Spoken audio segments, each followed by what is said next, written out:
Adventurers who don't believe in humanity will save the world. Chapter 16, Adventure in the Goblin Forest.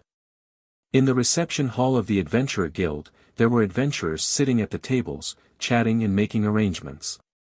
The excitement over new adventures brought about a cheerful mood that you would not expect from adventurers living life day by day. On the board there were quests for monster hunts and medicinal herbs and mineral collecting, and in front of it were new adventurers staring at it intently. This Adventurer Guild, New Beads didn't put out very profitable quests. After all, this guild was nothing more than a perch for new adventurers to rest on until they were ready to fly. What adventurers in this guild really needed to do was labyrinth exploration. That's right. Yes. Of course. The three of them agreed with Nick. First of all, we're rank G. The lowest rank. We have inexperienced members and we just formed our party, so I guess it can't be helped. So I was thinking our first goal should be to get to rank F. What do we get if we rank up? Nick answered Tiana's question. There are only 3 labyrinths G ranked parties can explore, but if we reach rank F, we'll be able to explore more. Among them there are some we can easily beat with this party. So we have to rank up first. How do we do that? In the deepest part of a labyrinth lies its strongest monster, the boss. We need to defeat the 3 bosses of the G-rank labyrinths and bring back proof. It sounds easy, at least in theory. It's not that hard. It's like training for people with no experience fighting monsters. Nick took out a map from his pocket as he was talking. It was a rough map for adventurers, centered around the labyrinth city and with the location of labyrinths around it. We have the Goblin Nest, Goblin Forest, the Sticky Goo Gate, Crawling with Slime, and the Shadow Wolf Cave, with Shadow Apes and Shadow Wolves. They're all about half a day away from the city, and if things go well we can beat one in one day. But, Tiana and Sem, do you have any experience exploring labyrinths or fighting monsters? Tiana and Sem answered with a serious look on their faces. I took down monsters when I was training magic. But I've never actually been inside of a labyrinth. Same here. I only helped take down monsters that wandered onto the road as I was traveling. It's alright, it's only natural to have beginners with us. That's the whole reason why there's restrictions on the labyrinths. Karen, you have experience, don't you? Yes. But I don't really remember the Goblin Forest, Sticky Goo Gate, or Shadow Wolf Cave. I only went there once and explored intermediate labyrinths most of the time. Ah. People who possessed combat skills before becoming adventurers didn't pay a lot of importance to beginner-level labyrinths, especially if someone powerful joined the party. It was best to finish those labyrinths quickly and move on to more profitable ones. Karen, how about we take our time exploring instead of just defeating the boss and leaving? Why? I think it's better to move up to rank F and move on to other labyrinths. Karen asked, and Nick raised his index finger. We can think of it as training. Each of the 3 labyrinths have different characteristics. Goblin Forest has a lot of goblins, and while they're individually weak, they move in packs. The slime in Sticky Goo Gate are a pain because they're strong against magic, and the monsters in Shadow Wolf Den aren't strong, but they are very good at concealing their presence. It sounds like they all have their own obstacles, said Tiana, to which Nick lightly nodded in agreement. I want to see if we can deal with various types of labyrinths. And there is another important factor in labyrinth exploration. Important factor. What is it? We have to turn the monsters we defeat into cash. Everyone enthusiastically nodded in agreement. Everyone in Survivors had a common problem. They needed to earn money quickly, even if wasn't not much, to pay for their inn and livelihood in general. Monsters have magic energy accumulated in certain body parts, like slime cores and wolf fangs. Goblins don't have a lot of magic energy, but they can be a problem if there are too many of them, so if we cut off the ears of the goblins we kill, the guild will pay for them. I don't really want to do that, but I guess we have no choice. I only have experience picking medicinal herbs. Tiana and Sem shrugged. There's a method to it, and you'll get the hang of it as you get used to it. It's modest work, but if you neglect it you won't make a lot of money even on harder dungeons, right Karen? Sorry. I've never done it. Then you can learn alongside Tiana and Sem, alright? Got it. Karen saw no issue with it and agreed. The monsters in G-ranked labyrinths aren't strong, but they are numerous. The longer we stay and hunt them, the more money we'll make. Let's start by steadily making money and going up from there. Yes, first I need money for rent. Tiana whispered while gripping her staff. Your room is in a nice spot, that's why it's so expensive. That's not it. It's just the money I have right now. You know. It's not a lot because you spent so much on gambling, thought Nick, but he didn't actually say it. His reason for not having money was not too different. Well then. Let's go explore a labyrinth right away. Said Nick, and everyone agreed as they braced themselves. Alright. Yes. Understood. Adventurers who don't believe in humanity will save the world, Chapter 17, Adventure in the Goblin Forest Part 2. Nick and the others decided to go to the Goblin Forest first. It was the closest labyrinth to the city, and it took 5 or 6 hours on foot and 2 to 3 hours on horseback to get there. Goblin Forest was just that, a forest, and not a cave or some sort of building. It was called a labyrinth because in this world, labyrinths refer to places where miasma gathered. Whether it was a cave, a forest, or a desert, if it was a place where miasma was causing monsters to naturally appear, it was a labyrinth. Monsters were not born like humans and animals, and even if you killed them all, given enough time, monsters would naturally appear again. The miasma got thicker as the number of monsters increased and the labyrinths expanded, so people had to explore them and kill monsters to make sure that did not happen. Goblins were particularly troublesome. Some called them the weakest monsters, but they appeared even in places where the miasma was not very thick, and as their numbers increased they would form packs and attack towns.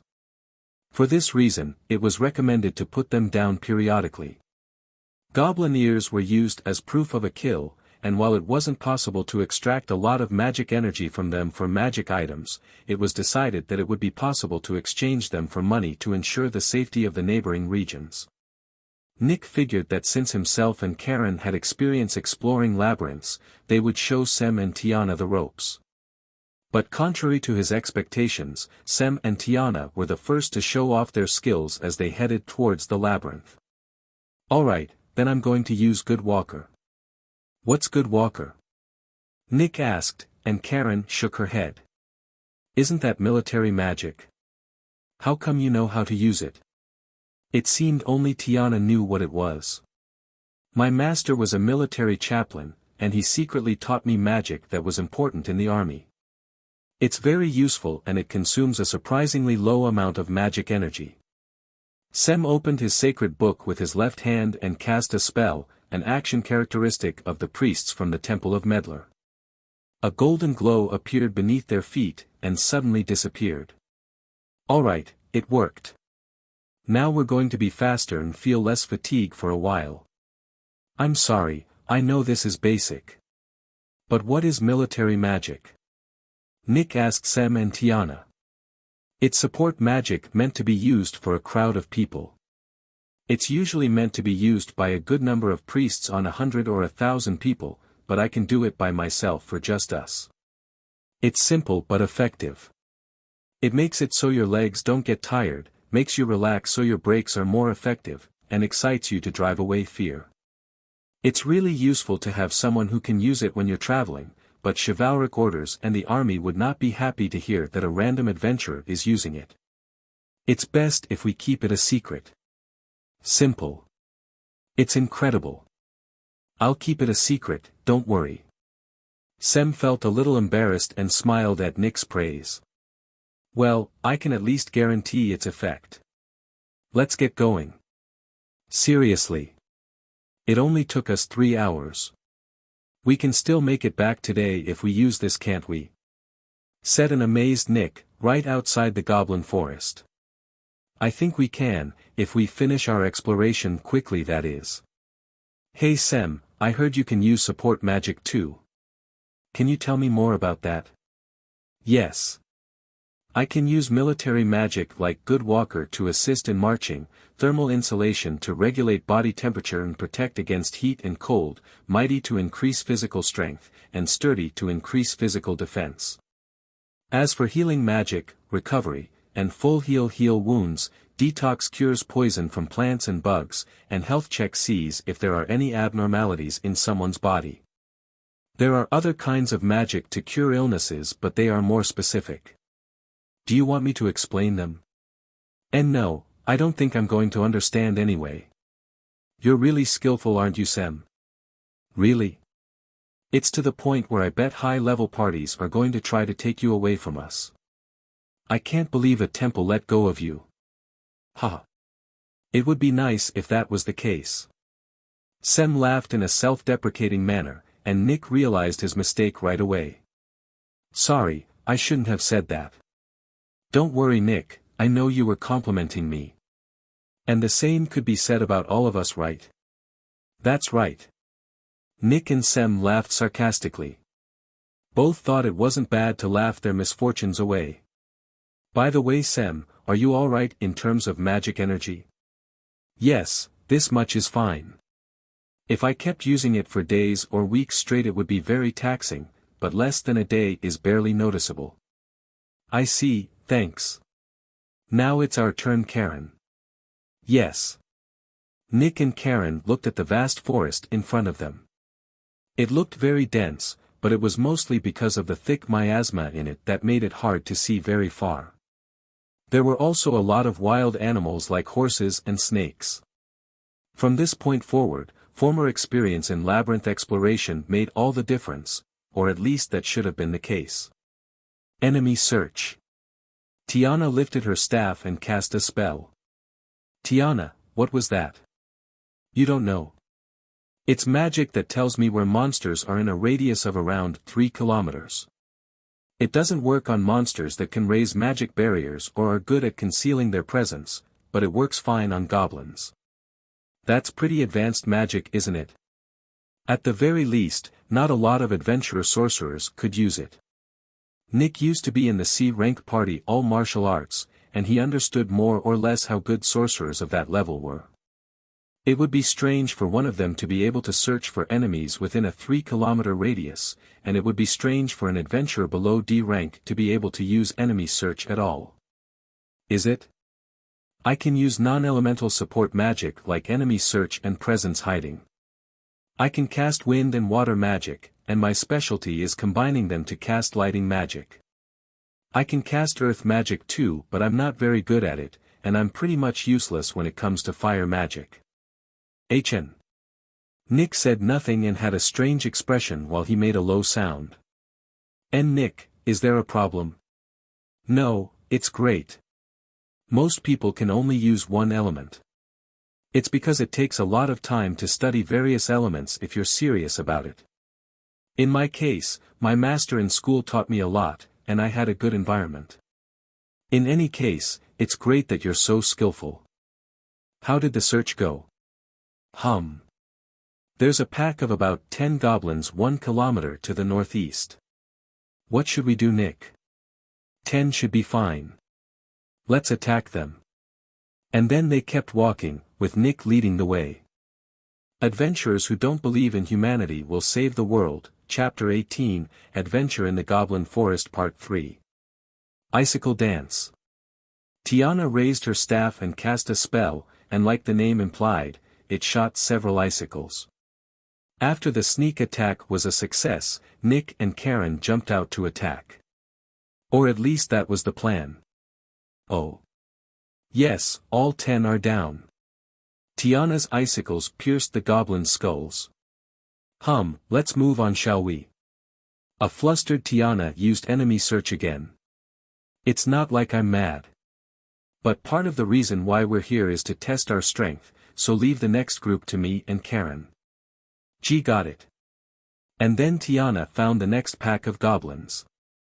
There were 5 of them, perfect for the vanguard. I'll go. Alright, I'll follow you.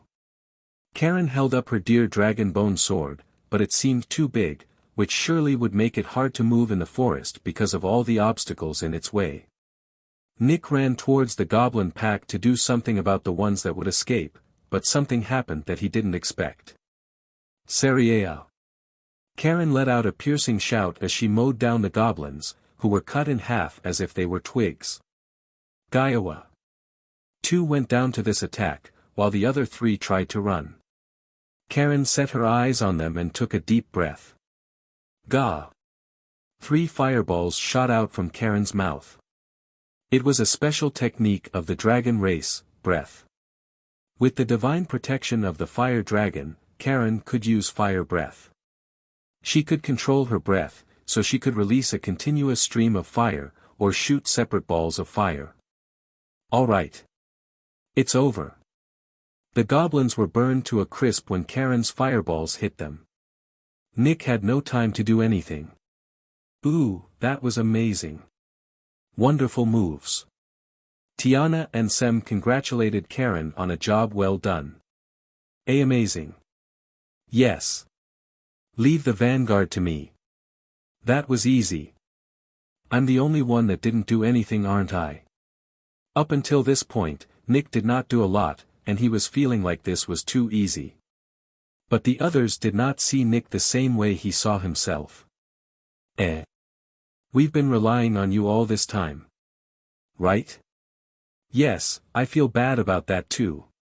Yes, that's right. Nick tilted his head. Really? Yes. How to pick labyrinths and objectives. Without you, we would not have been able to make any decisions. And also. As Tiana was talking, she started counting on her fingers the things that Nick had been doing. Nick talked about a lot of things on the way to the labyrinth. The labyrinth's features, geography, what monsters appear and how to deal with them, but also more ordinary things and common knowledge about the labyrinth city. That's a pretty nice robe, Tiana. Yes. Well, it was provided by the school.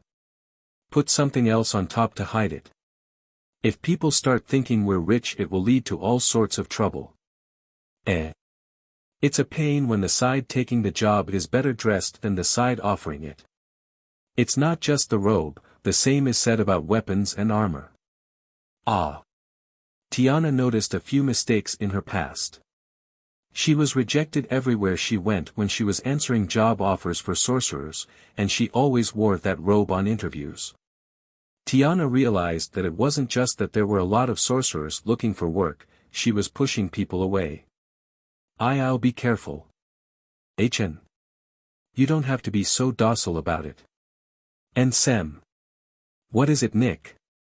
I don't know if you've noticed this, but by wearing a cassock and no cross, you're basically telling everyone you've been excommunicated. You should either wear something else or get inside a temple from another sect and get one of their crosses. He also talked about what to look out for while resting at their destination, etiquette in town, and what to do when they found monsters. The adventures of survivors were built upon Nick's knowledge. So you shouldn't worry so much. Tiana said, and Nick tilted his head even more. It's not as big of a deal as you're making it out to be. If anything, I should be thanking you for listening when I talk so much. Nick was aware that he talked too much, his former party made sure he knew. Nick former C-rank party all martial arts had a bad characteristic, its members were the weapon master, shield knight, samurai, archer, and a light warrior, all physical attack types. With that balance, they would never make it past B rank, even if the individual members were as good or better than a rank adventurers. In fact, it was a small wonder that they made it to C rank without a sorcerer and relying completely on strength alone. Nick was the smallest member of this muscle brain party and was a step or two behind when it came to having the power to take down monsters. This is why he volunteered to take care of all sorts of chores, and work towards filling the gap left by the lack of a sorcerer. Nick's contributions were all good, but the other members hated being told what to do, especially by someone weaker like Nick. In order not to upset these people, Nick would buy medicinal herbs and magic items, put together plans to explore the labyrinths, and do all sorts of chores in advance. Nick tried to make it so it would be easier for them if they just listened to him, but he still heard complaints. This was why it was so easy for him to explain things to people that actually listened to what he had to say. He was also the perfect guide for this party with 2 new adventurers. What about you, Karen? Are there things you find easy or difficult? Me? Karen was flustered. I'm a little confused. About what? In my previous party no one ever asked me what I thought. They just said they were counting on me and I did what they asked. Nick frowned at Karen's explanation. Nick thought that Karen knew very little, considering her experience. Even Sem and Tiana were a little better. She did not remember a lot about beginner-level labyrinths like the Goblin Forest and Sticky Goo Gate, and could not even retrieve materials from monsters after defeating them. Adventurers were normally not like this. Even if they were somewhat strong, an adventurer had to know the basics or it would be a drawback for the party later. On the other hand, if they were not going to be kept in the party for long, and the plan was to deceive and kill them, it would be convenient to keep them ignorant. Nick was disgusted by the thought of people like that, and Karen misunderstood the bloodlust in Nick's expression. Sorry. It's not your fault. All I can do is fight. Well. Yeah. But, only being able to fight is bad. Karen thought Nick was angry at her and sadly lowered her head, but she was surprised by what he had to say next. So remember it. I'll teach you what I can but I won't pamper you. Really? This isn't easy to teach. Yes, really, otherwise it would be a problem. Do you remember when we decided to form a party, and I told you to doubt me? Yes. You need knowledge and intelligence to doubt, so you need to get to that level soon. You need to be able to tell when someone's acting strange or saying something that doesn't make sense. You need that to be in this party, got it? Tears started to well up in Karen's eyes, and Nick regretted saying so much. And no, I mean, it doesn't have to be right away. It's not like we'll throw you out or anything. That's not it. Tiana shrugged her shoulders at a panicked Nick. Don't be so insensitive. Get it together, leader. What? Anyway, sorry Karen.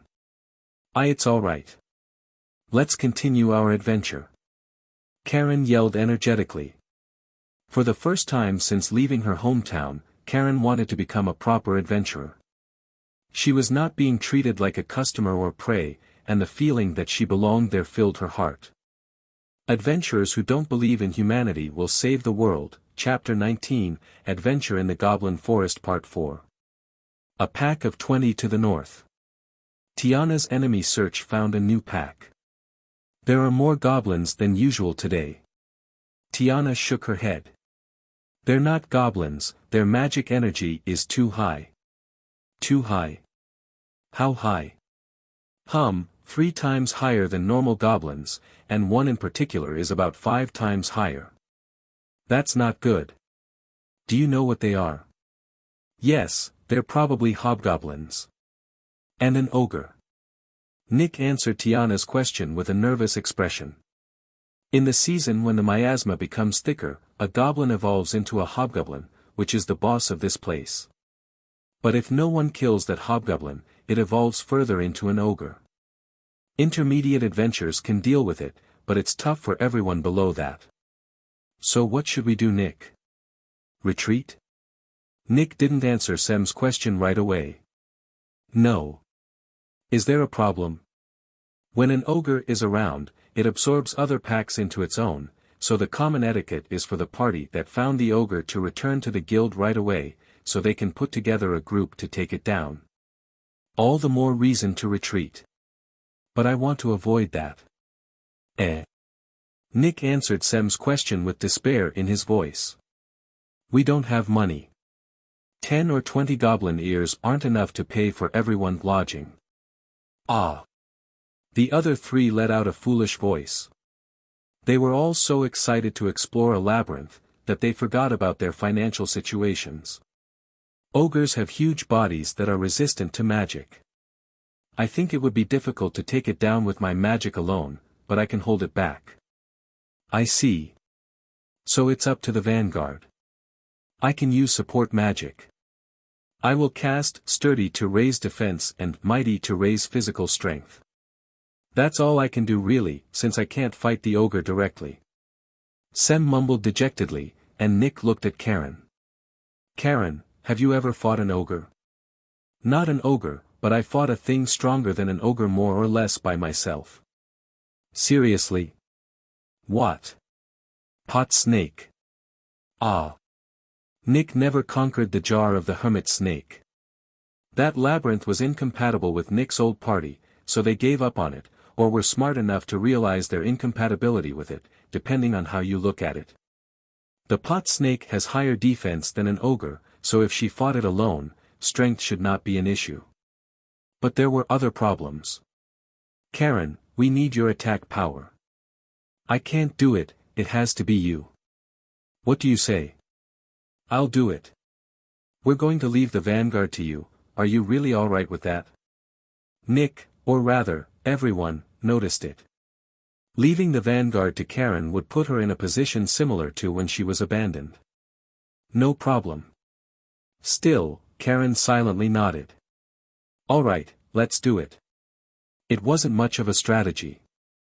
Sem would strengthen Karen and Nick in the vanguard, Tiana would shoot her icicle dance and take down the hobgoblins, and Karen would finish the ogre while Nick kept it in check. That was all. Alright, there they are, said Nick. The four of them used the trees to hide while moving, and eventually found the ogre and the hobgoblins. Unlike goblins, hobgoblins and ogres had red skin. Hobgoblins were a little shorter than human adults, while the ogre was much bigger, about 2 heads taller. It was using a tree trunk about as wide as a human torso as a makeshift club. Its size was certainly intimidating. But they were there, and there was no turning back. Here it goes. Sturdy, mighty.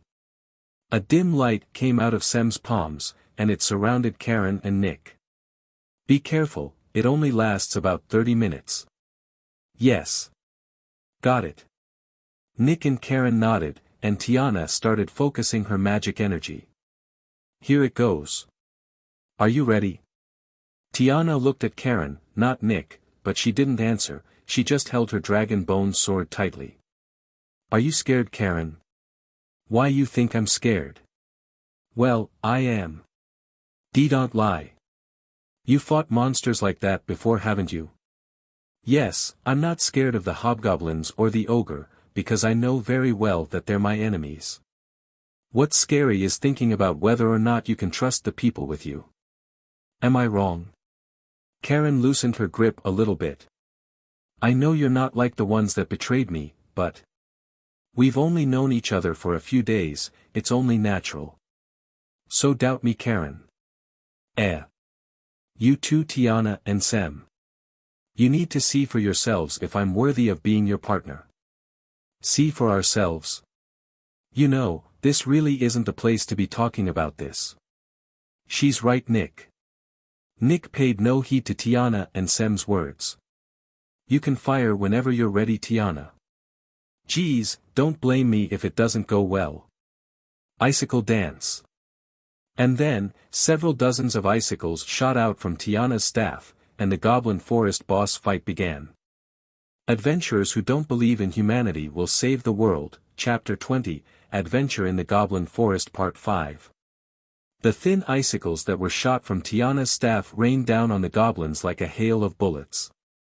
Gugya. What? Humans. The hobgoblins and the ogre reacted with broken language and by shaking in anger. They evolved to the point where they can speak. And that was when Nick bolted in a straight line. By himself. Wait, Nick. Why are you jumping ahead? Karen got a late start. She hesitated and looked back before she started running. She wondered if she was being abandoned again, and couldn't shake off that fear. But when she looked back, Nick wasn't there. He noticed Karen's hesitation and went first. Coo. Karen started running, but she had to cut down the hobgoblins in her path, which delayed her further. Gwahaha. You come alone. Idiot. And you're going to be defeated by that idiot. Humph. Take this. The ogre swung down his big club. Nick. Karen cleared away the hobgoblins that tried to follow her. There were too many for Tiana to take down by herself, and Karen couldn't reach the ogre. And then they heard a terrifying sound, right out of their nightmares. Nah. It was the sound of the ogre's club hitting the ground. Nick nimbly dodged it, and jumped on it to use as a stepladder to cut the ogre's upper arm. What's wrong, Mr. Oni? The ogre swung its arm in anger, and even just that turned into an incredibly powerful attack, but Nick easily dodged it. Nick dodged a big swing from the ogre and went around to its defenseless back, where he thrust his short sword. The ogre writhed in pain and anger, and rampaged. Nick treated the ogre like a child, toying with it as if he were dancing. Both his partners and the hobgoblins were shocked by this strange sight. What? You're faster than a monkey. I'll take that as a compliment. My master used to get mad at me for being slow. What? My master, Argus, is a prodigy and a master of all sorts of weapons. His style is the same as his nickname, Weapon Master, and I studied it too. Weapon Master. You're just using a short sword like a little boy. That's right, I don't gain muscle easily, so I can't use more potent weapons for monster hunting like long swords, axes, or longbows. But I did learn some tricks, for example. The ogre tried to kick Nick, who was behind it, with its heel, but Nick kicked its pivot leg with all of his might, as if he was waiting for it. Nick's boot had a steel plate inserted in it, and while it didn't cause much damage, it was enough to break the ogre's balance. Gah! The ogre fell just like Nick thought it would. That big body put a lot of strain on its legs. That was precisely what Nick was aiming for. The short sword techniques I learned from my instructor Argus, and close quarters combat. While watching Nick's vigorous fighting, Tiana mumbled. Hey Sem. What is it, Tiana? Didn't Nick say he couldn't take down an ogre on his own? He did. But isn't he actually pretty strong? He is. They talked while taking down hobgoblins, and when Nick saw that, he angrily yelled. Don't just watch, help me. I'm reaching the limit of what I can do with a short sword. Can't you take it down on your own? If you can fight it. Can't you break its bones or strangle it? Tiana's silly response reached Nick. An ogre isn't like a human with a strong body that you can break or choke, its build is completely different. Karen. Why yes. Help me. When Nick's words reached Karen, she moved faster and swung her dragon bone sword more lightly, and some hobgoblins fell down flat in a second. Gah. A human like you. Yes, a human like me. I'm getting close to my limit. It was not like Nick was playing around with the ogre because he could beat it easily, he was concentrating all of his nerves to dodge and taunt it. If he let himself become even a little fatigued, he could very well receive a hit. A hit from the ogre would put him near death or instantly kill him, depending on where the hit was. So. It's alright. Take this. The blade of Karen's dragon bone sword started burning red, and it felt like the heat wave coming from it alone could burn skin. The hobgoblins stopped and cowered in fear, and Karen wasn't letting that chance get away. Cold as an ice steak, Karen stabbed them all. Before they knew it, the only enemy left was the ogre. Wah! What is that strength? Eek! The ogre tried to get up, and Nick ran. As the ogre was realizing what an absolutely unfavorable situation it was in. Fire Dragon Slash. It was cut in two from shoulder to waist. Adventurers who don't believe in humanity will save the world, Chapter 21, Adventure in the Goblin Forest Part 6. Deep inside the Goblin Forest, the corpses of the hobgoblins and the ogre were lying all over the place. Collecting materials from Oni-type enemies is pretty mentally taxing. I don't really want to do it.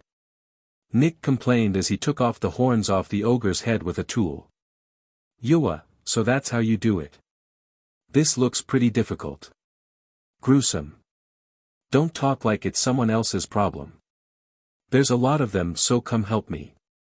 Nick said as he handed pliers the other three. Hobgoblins are like ogres, so pull their horns out too. It's like pulling out children's decayed teeth. These actually have magic energy, so we can sell them for a lot more than goblin ears. Alright. You. Being an adventurer isn't easy. Tiana and Sem's shoulders dropped, but they started working just like Nick said. But Karen stayed by Nick's side. HN. What's wrong, Karen? Don't you know how to do it? Sorry about before. Ah. Yes. Karen couldn't move right away. It's not like something else got her attention and she got careless, she was trapped by her fear. If we come across a situation like that again, think for yourself what you should do and that will be fine. If you don't know something I'll teach you, you don't have to pretend you know everything. Nick, why are you helping me? How should I put this? Nick looked away and scratched his head. I can't explore or take down an ogre like that by myself. I can cut it and take it to the ground, but I can't finish it. Anyone can just back someone up in battle. That's not it. What is it then? Well, it's fine. Nick put his pliers on the horn of a nearby hobgoblin and twisted it off. You do it too. Yes. Nick tossed the pliers to Karen, who caught them and put them around the hobgoblin's head just like she saw Nick doing. Nick stayed by her side watching her work. I don't want to trust partners anymore. Me neither. I really hate people that say nice things and then betray other people. Me too. But I will keep my promise. I don't want to be betrayed, but I don't want to be someone that betrays other people. Same here. I'll do my best, said Karen as she pulled the horn, which came off smoothly. She did it even more skillfully than Nick. Hey, you're pretty good. Yes, leave it to me. Karen wiped the sweat off her forehead and smiled. On that day, the four of them got not a momentary feeling of pleasure, but a true sense of accomplishment. The adventure party, survivors, kept that momentum as it conquered the remaining two labyrinths and was promoted to F rank. Adventurers who don't believe in humanity will save the world, Chapter 22, Prosperities of Vice. The Adventurer Guild Fisherman was frequented by adventurers that advanced past G rank, and were above beginner level but below intermediary. People here weren't as new as the ones in New Beads, and there weren't any veterans pretending to be friendly. In a certain way, you could say this was where the most adventurer-like adventurers gathered, and it was the liveliest place in the Labyrinth City due to the sheer amount of people. It was busy from morning till night with posters for monster hunting and material collecting quests and requests asking for and offering assistance from adventurers. It was to the point where this room that could easily hold over 100 people felt small. Two male adventurers were standing there chatting about good ways to get rich and about work, while looking at the board. There's this weird F-rank party that's been coming here lately, Marcus. What do you mean weird, Willie? Like. Imagine you just completed a labyrinth exploration, what do you do? What do you think? I'm gonna cash in the materials and magic stones, eat and drink, and get ready for the next one. Eat and drink with your partners, right? Well, yeah, when you're done with an adventure you go out and eat and drink with everyone to celebrate your success. That's how an adventurer does it. What the adventurers were saying was true. Adventurer parties regarded bonds and harmony as virtues, and party members supporting each other like family was the ideal. It was common sense for them to go eat and drink in the guild's tavern to show off their good teamwork. Adventurers and guild employees looked down on inharmonious parties. Sorry, let me through. HN. Ah. Marcus heard a voice behind him and instinctively cleared the way, but he was surprised when he saw the 4 people behind him. The man in front had a knapsack stuffed with what seemed like materials. Hiyu. Looks like you made a lot of money. Where did you go? Peeking through the gaps in the knapsack was a mountain of Oni-type horns and wolf-type fangs. They were hard prey for the kind of adventurer that went to fishermen, but they had a fair amount of magic energy, so the guild would buy them at a good price. They were excellent spoils of war. Ice den of the Rakshasa. Seriously? Just the 4 of you? Not bad. Thanks. We need to cash this in, so see you later. And then, they went straight to the reception desk. I didn't know about that party. Did you, Willie? Marcus, that's the weird party I was telling you about. Are they that weird? I think they're pretty normal. Marcus responded to Willie with a quizzical expression, but Willie pointed to the party with his chin as if to say, just watch. Yes, 83 hobgoblin horns, 3 Rakshasa horns, and 36 blizzard wolf canines. So. The receptionist responded to Nick with a nod and counted coins. She neatly made stacks of 10 gold and silver coins and pushed them to Nick. 48,450 dinner. Please accept it. Thank you. Nick took the money while trying to hold back a smile. Alright, then just like we talked about, 8,450 goes to our common wallet for medicinal herbs and consumable goods. I'm going to write this in the account book and we're going to check the actual money later.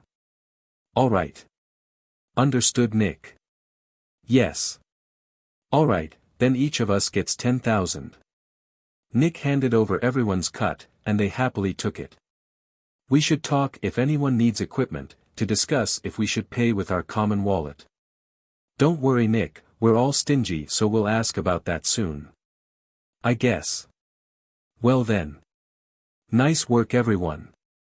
They're leaving. It's not even night yet. Marcus was surprised to see the 4 adventurers leaving. This place also has a tavern, and most adventurers leave after eating and drinking. Even adventurers coming back from a failed adventure would have a drink so no one could tell they failed. Almost no one left right away. That's right. Willie nodded. They're not gonna order food and drinks? Doesn't look like it. What are they, single meal fifth? The dragon girl goes around eating by herself like fifth. Is that a new fad? Or maybe they don't get along. No, some people saw them when they were exploring labyrinths and said their teamwork is perfect. They even say that they'll get promoted to F or D rank in no time. I don't get it. Nick's party's actions seemed strange to the average adventurer. Someone as powerful as Single Meal Fifth could do strange things and people would just accept that it was just how he was. You couldn't judge someone that could beat any monster by themselves by the same standards as everyone else. But Nick and the others were not that strange. They had the potential to go up to a higher rank, but they weren't strong to the point where they were seen as beasts. Each performed their role well, and covered for each other's weaknesses like a regular party.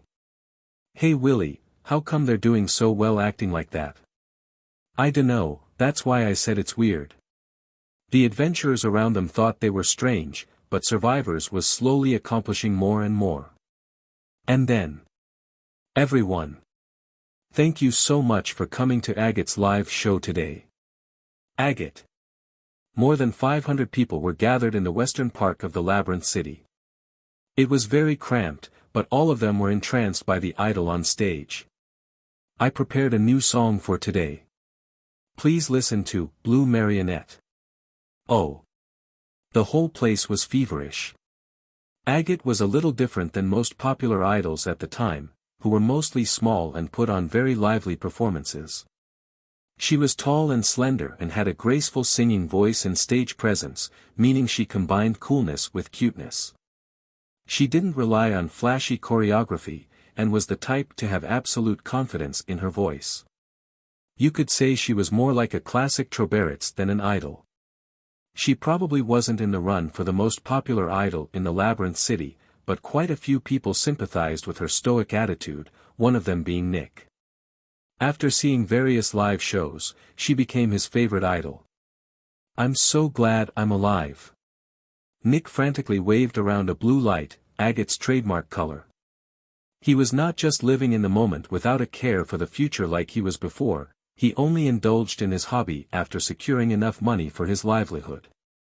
He did not just get a front row seat, he even had money to buy merch. Nick felt alive.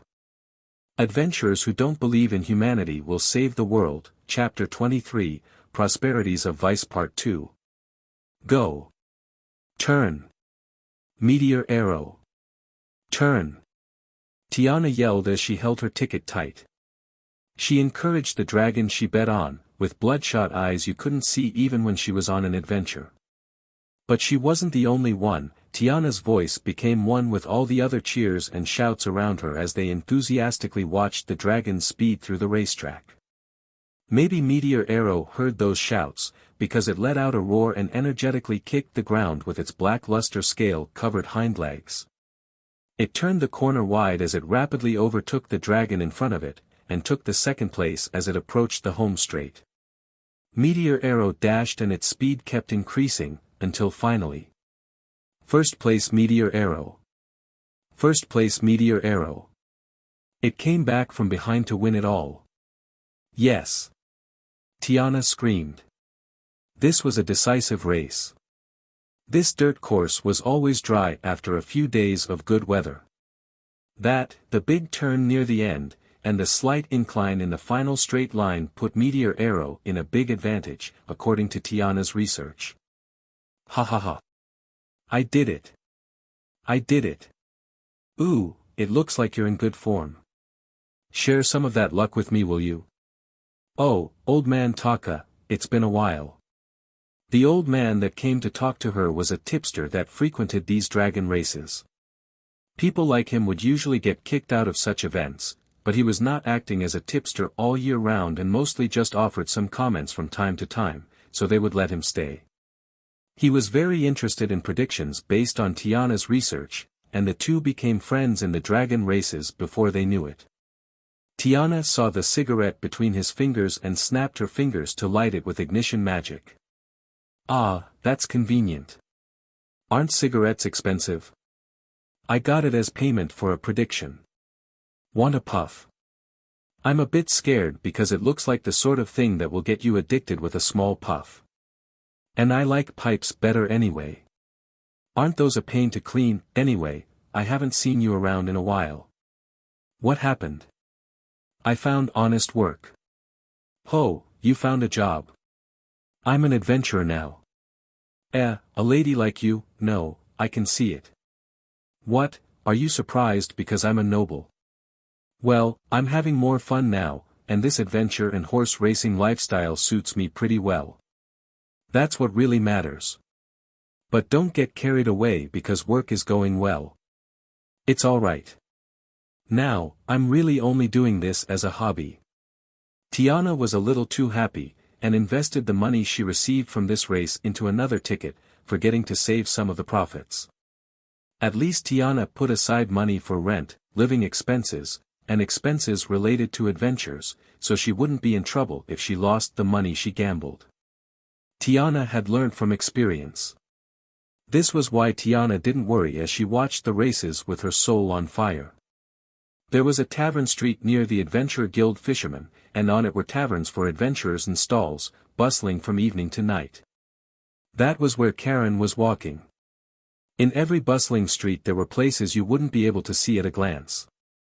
Places in the back, without specialties or showy signs about sales, that for some reason remained open. Karen opened the door to one of those places. Welcome. Are you alone? Karen nodded to the man with the sour expression, who led her to the counter with a curt attitude. It looked old inside, but not unhygienic, and while the evergreen oak counter was full of scratches, it looked like it was cleaned thoroughly. Karen looked satisfied as she sat down. Drink? Wine is fine. Alright. Restaurants in that area served wine instead of tea. The climate in the areas around the labyrinth city wasn't very good to grow tea, so tea was more expensive, and it was standard for restaurants to serve diluted wine before a meal. Here. What will you have to eat? The wine was brought not in a glass, but in a wooden cup. It was rough, but the non-pretentious atmosphere was comfortable. Fried rice with mountain boar. Right. This restaurant used wild animals in its cooking, which adventurers weren't very fond of. Pig meat served around the labyrinth city was a lot tastier than the wild animals adventurers hunted while on adventures. That was half right, but half of it was a misunderstanding on their part because they didn't have hunters with them, and didn't know how to properly prepare the meat. This restaurant was opened by adventurers that didn't like that trend, but their cooking skills were just as good as pros. Their food had a different taste than luxurious gourmet food, and it was a place for connoisseurs. There were even rumors that Single Meal Fifth was a regular customer. It has a distinct smell. A fragrant smell mixed with wild animal smell reached Karen's nostrils, and a bowl was brought to Karen. Fried rice. Indica rice dyed yellow by the seasonings, pot herb, and meat placed on top. Like the katana, a lot of rice dishes came from the south, but this one comes from nomadic tribes to the west, and tastes a little different than the southern style.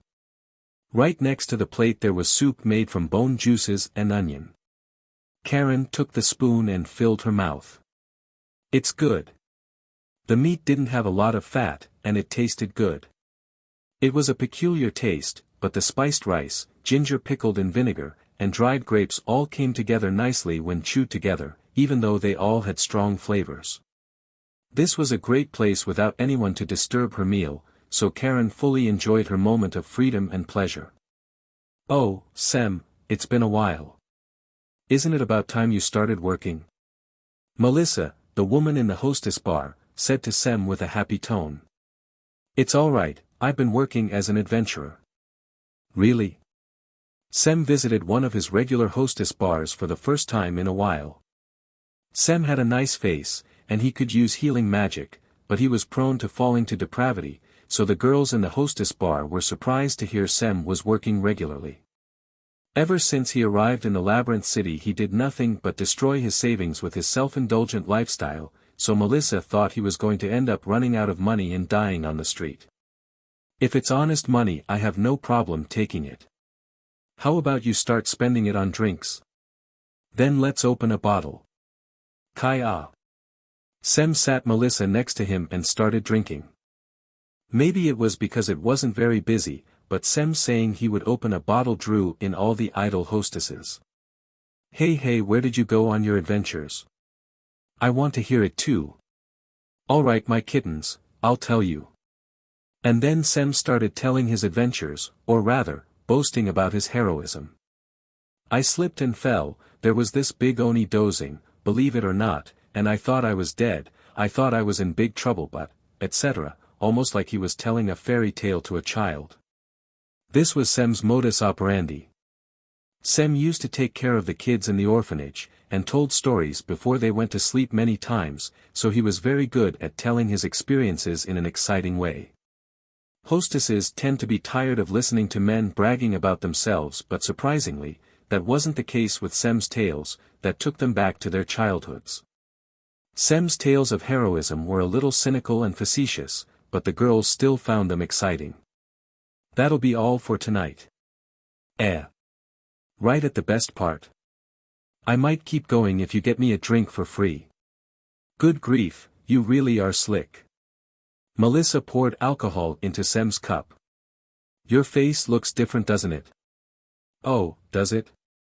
I mean. You used to look like you'd become some weird woman's boy toy someday, but now you look normal. Foo-foo. That's a compliment isn't it? Who knows? It was getting late, but for the women of the red light district and the men looking for a good time, the night was just beginning. Sem was enjoying himself from the bottom of his heart. Adventurers who don't believe in humanity will save the world, Chapter 24, Search for the Sacred Sword. Survivors had just finished exploring a labyrinth called Ice Den of the Rakshasa. It was a dungeon for adventurers between D and F rank, and survivors had been hunting there lately. As the name implied, the cave was cold even during the summer. It had as many monsters as the Goblin Forest, but they were acclimatized to the cold and never left the cave. Because of this, it was seen as a low-priority target compared to the Goblin Forest. The monsters that appeared in the cave were mainly ice hobgoblins and ice wolves. Ice hobgoblins were a subspecies of hobgoblin. They looked like goblins with horns, were faster and stronger, and had no problem living in this cold environment. They didn't have any other distinguishing characteristics, and weren't very tough opponents. Ice wolves emitted cold air with their howls. Their long-ranged attack, quick movements, and bites made them tough opponents for low-ranked adventurers, but they had a weakness. The cold air could be nullified with defensive magic, and they were incredibly weak to fire attacks. With a good vanguard to stop the ice hobgoblins and a good back row to neutralize the ice wolves, this labyrinth's difficulty decreases sharply. With good countermeasures an F-rank party could conquer it, but without them, even a D-rank party would have trouble. What's wrong, Nick? Let's collect materials quickly. The boss of this labyrinth was called Rakshasa, and it was about as strong as an ogre. It was very agile and used ice magic, but wasn't surrounded by underlings like an ogre. If survivors all worked together it wasn't a very difficult foe. Karen just got done taking it down with her fire dragon slash. I was just thinking. Come on, don't put on airs. Is it something important? Yes. Nick nodded to Tiana. We've cleared 4 dungeons, including the one we just conquered. First it was the Goblin Forest, then Sticky Goo Gate, and then the Shadow Wolf Cave. That's right. And finally, we cleared the Ice Den of the Rakshasa and made it our hunting ground. What are your thoughts? It's not as much trouble as I thought. It's far and there's a lot of work, but I don't really feel like my life is at risk anymore. Tiana said with her hand on her chin.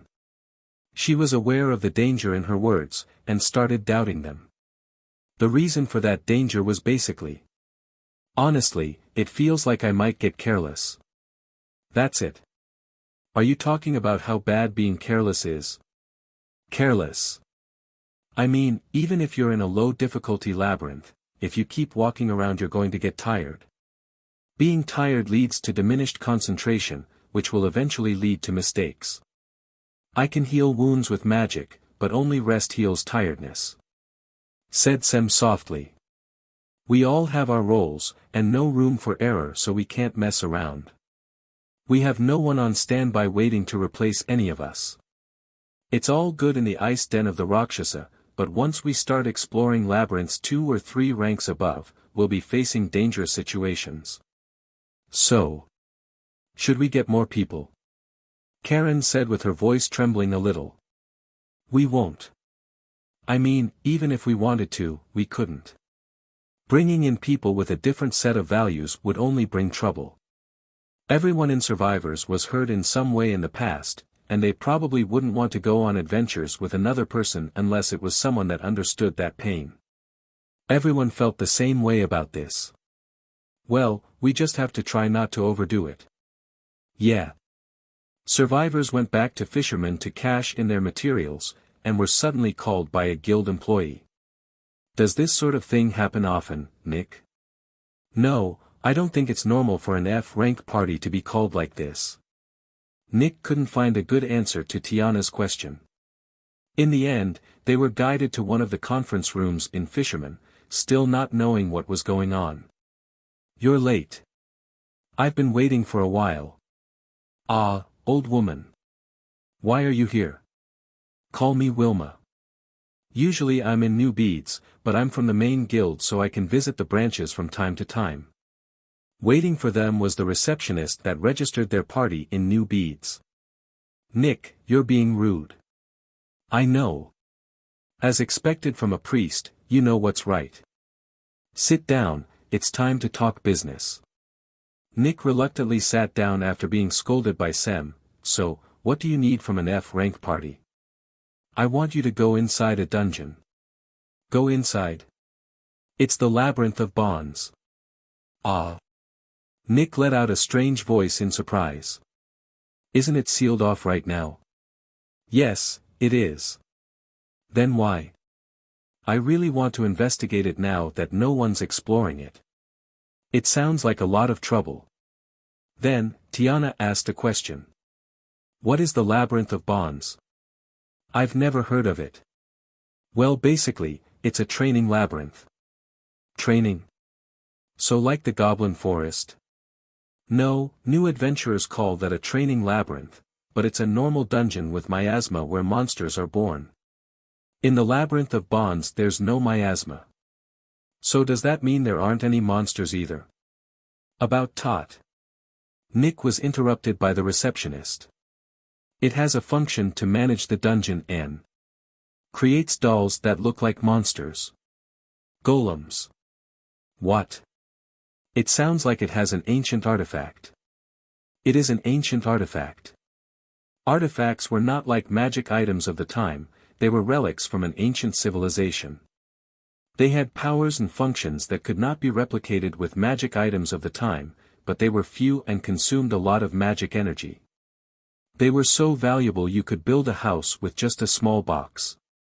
The labyrinth itself creates the golems and maintains the difficulty level and the environment. That is one of the hidden treasures of this city, the Labyrinth of Bonds. Wow. So, why isn't that place more well known? Tiana was impressed, but Nick shrugged. Even if we take down golems, they don't spit out any materials that we can turn into money, so it's not popular with adventurers. Any other labyrinth is more profitable. If you told me that before, I would have laughed, but now I understand very well how adventurers feel. There's also no good reason to take down monsters there, like clearing miasma. Tiana and Sem mumbled as they lost their interest. This lack of interest from adventurers was actually the reason why the Labyrinth of Bonds was closed. That's all there is to it. We don't want people that aren't adventurers to go in, so it was sealed. Wilma muttered, and Nick cut in. So why was there talk about bringing it back? We've received information about undiscovered treasure. An employee was organizing the information orbs when she found the records of treasure in the Labyrinth of Bonds, and there was a lot still in the labyrinth. Information orbs were crystals with documents inside them. They had about 100 books inside them and they could be consulted by looking into them. They were very precious, and as valuable as top-grade weapons, but one word in particular was much more appealing. Treasure. Karen reacted strongly to that word. Are you interested in that sort of thing, Karen? Why, yes. Is that weird? It's nothing to be embarrassed about. Karen was still embarrassed, even after Nick said that. It looks childish. Most adventurers are like kids. So what kind of treasure are we talking about? Magic energy measuring mirror, transmission orb, blaze amulet, and those aren't any different than the magic items we have today. Are those mass-produced? Don't be so impatient, the last one's important. The Sword of Bonds. Adventurers who don't believe in humanity will save the world, Chapter 25, Search for the Sacred Sword Part 2. No one's eyes lit up after hearing about the Sword of Bonds. They all looked puzzled. What's that? Tiana, do you know? I've never heard of it. Karen and Sem also shook their heads, and Wilma smiled as she looked at them. Of course you don't know, it's a legendary artifact that can only be found in the Labyrinth of Bonds. It concentrates the strength of people bound by trust and multiplies it. It truly is a sacred sword for the ideal adventurer party. Humph. Nick let out a sigh of disinterest. What? Aren't you interested? Honestly, increasing strength based on your bonds or the level of trust just sounds like random gossip. In their hearts, Nick and the others knew how fantastic such a thing was. Tiana, Karen, and Sem's hearts didn't flutter, and they had the same expression on their faces as Nick. Ah. You guys are so cold, even though your lineup is perfect. What? Nick, have you been to the Labyrinth of Bonds? Nope. And why's that?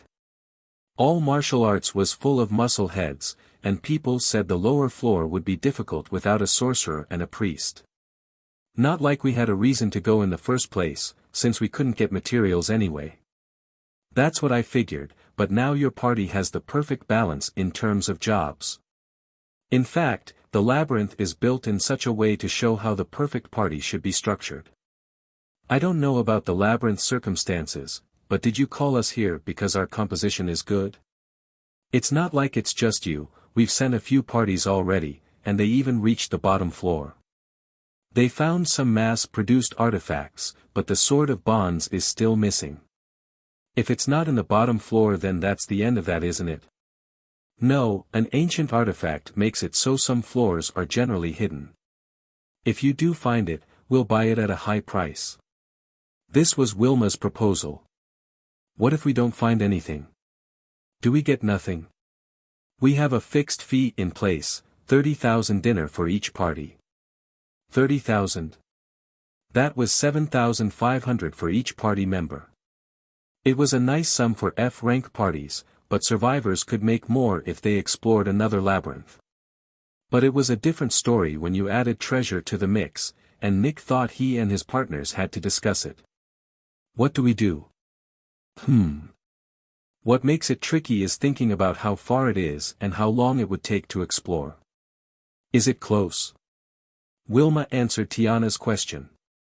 You don't have to worry about stuff like travel expenses, because it's inside the main office of the Adventurer Guild, and it's about a 30-minute walk away from here.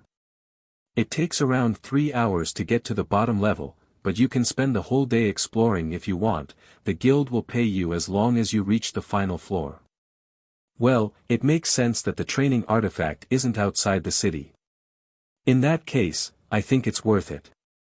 Karen and Sem agreed with Tiana, and after seeing that, Nick turned to Wilma. Well then.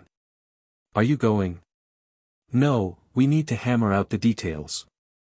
I don't want to pick up a magic sword or whatever, get here and here, it's not the one we want, or, it's in bad condition, and receive less than what we agreed on.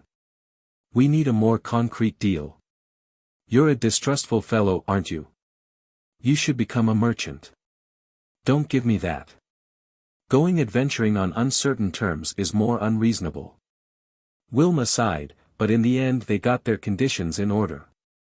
A floor plan, information on the enemies that appeared there, and on places that were fully explored and ones that weren't completely explored. Information about the magic sword and whether its condition mattered. Would they buy other items they found? Wilma was used to dealing with troublesome adventurers, but even she was getting fed up by the amount of information Nick was dragging out of her. It's not a bad job, is it? Nick nodded, and so did the other members. All right, we accept. I'd be angry if you rejected it after all that. Get going. And thus, survivors set out to conquer the Labyrinth of Bonds.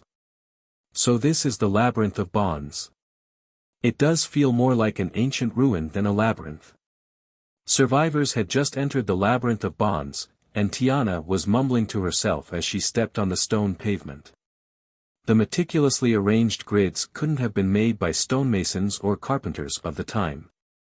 It wasn't just the pavement on the road, the doors opened and the candlesticks lit automatically when people approached them.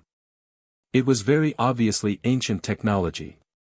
I've heard about this, but it's still a little strange.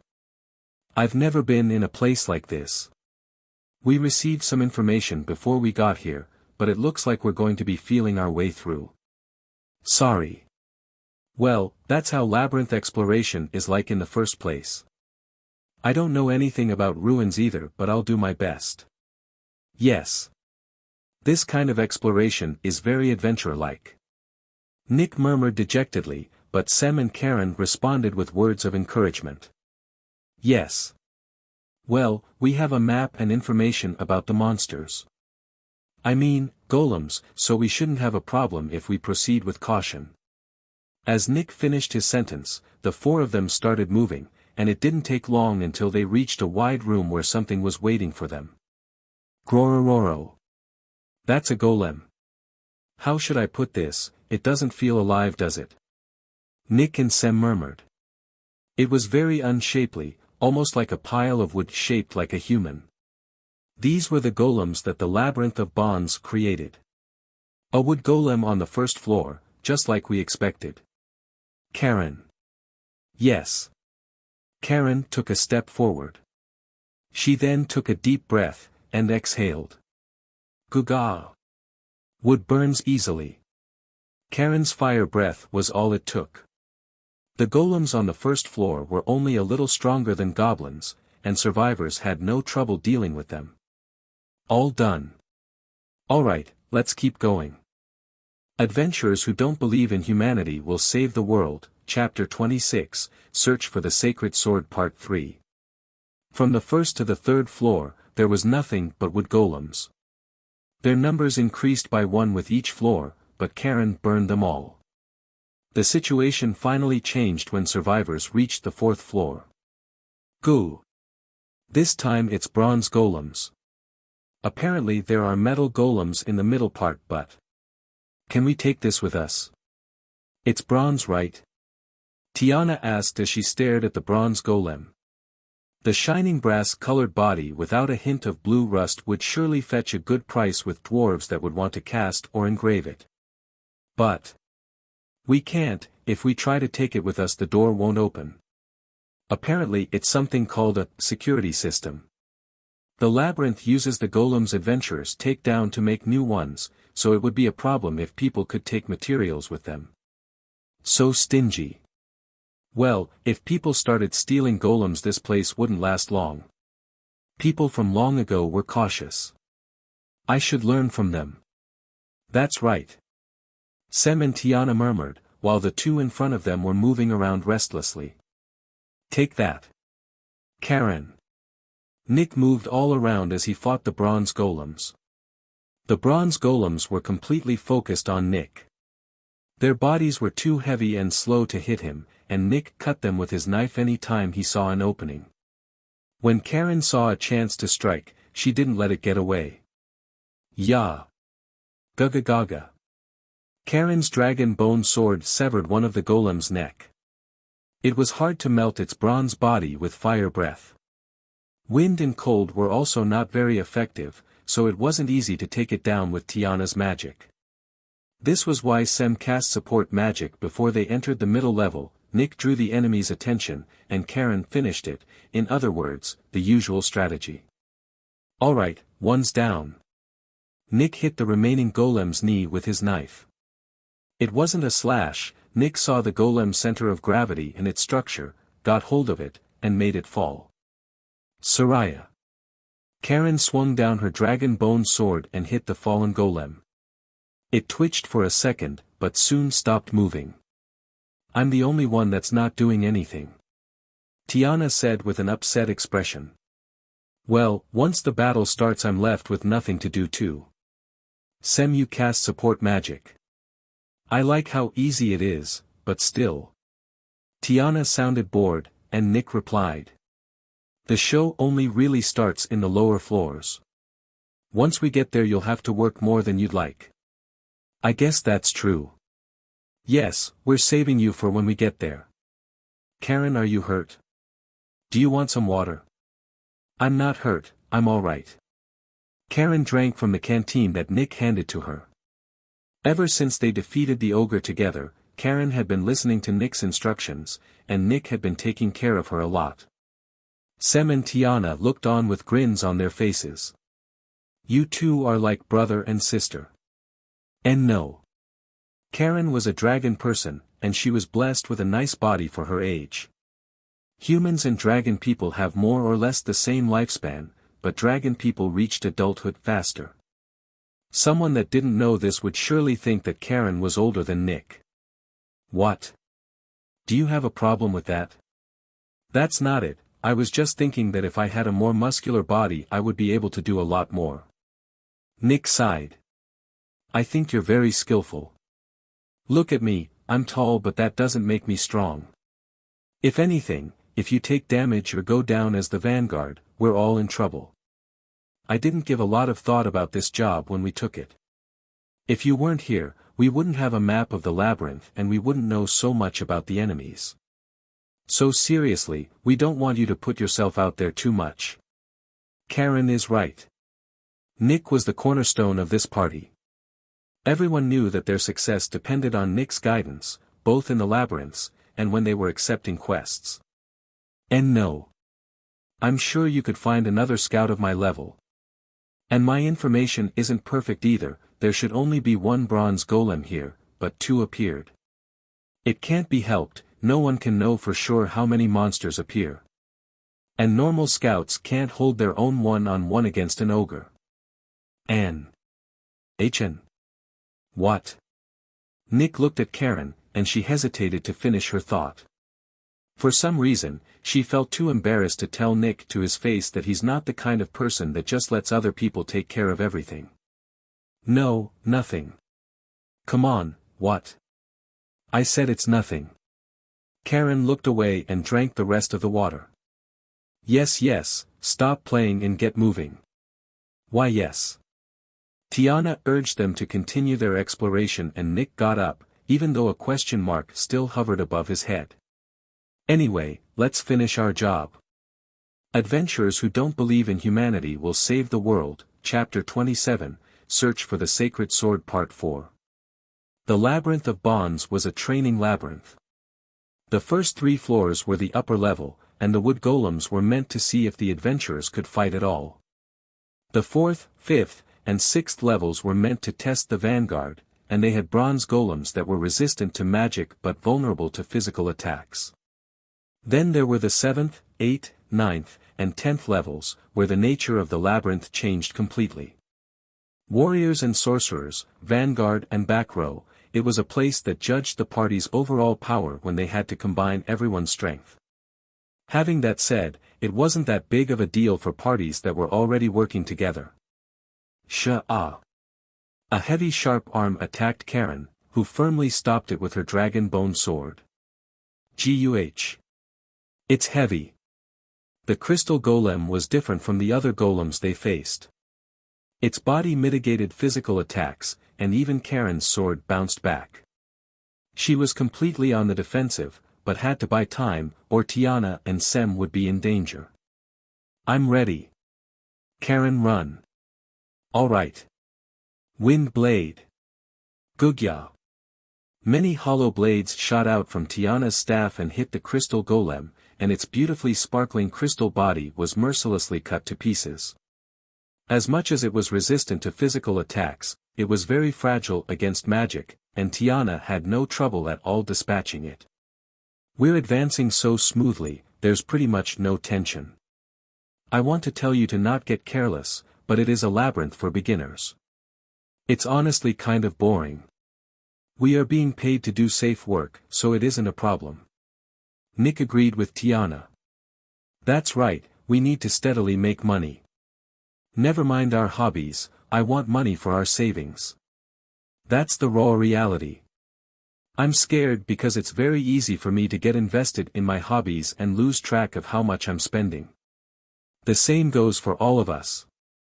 The strings around our wallets are too loose. They all looked awkward, they were very aware of their vices. Let's just keep making money, we'll worry about how we'll spend it later.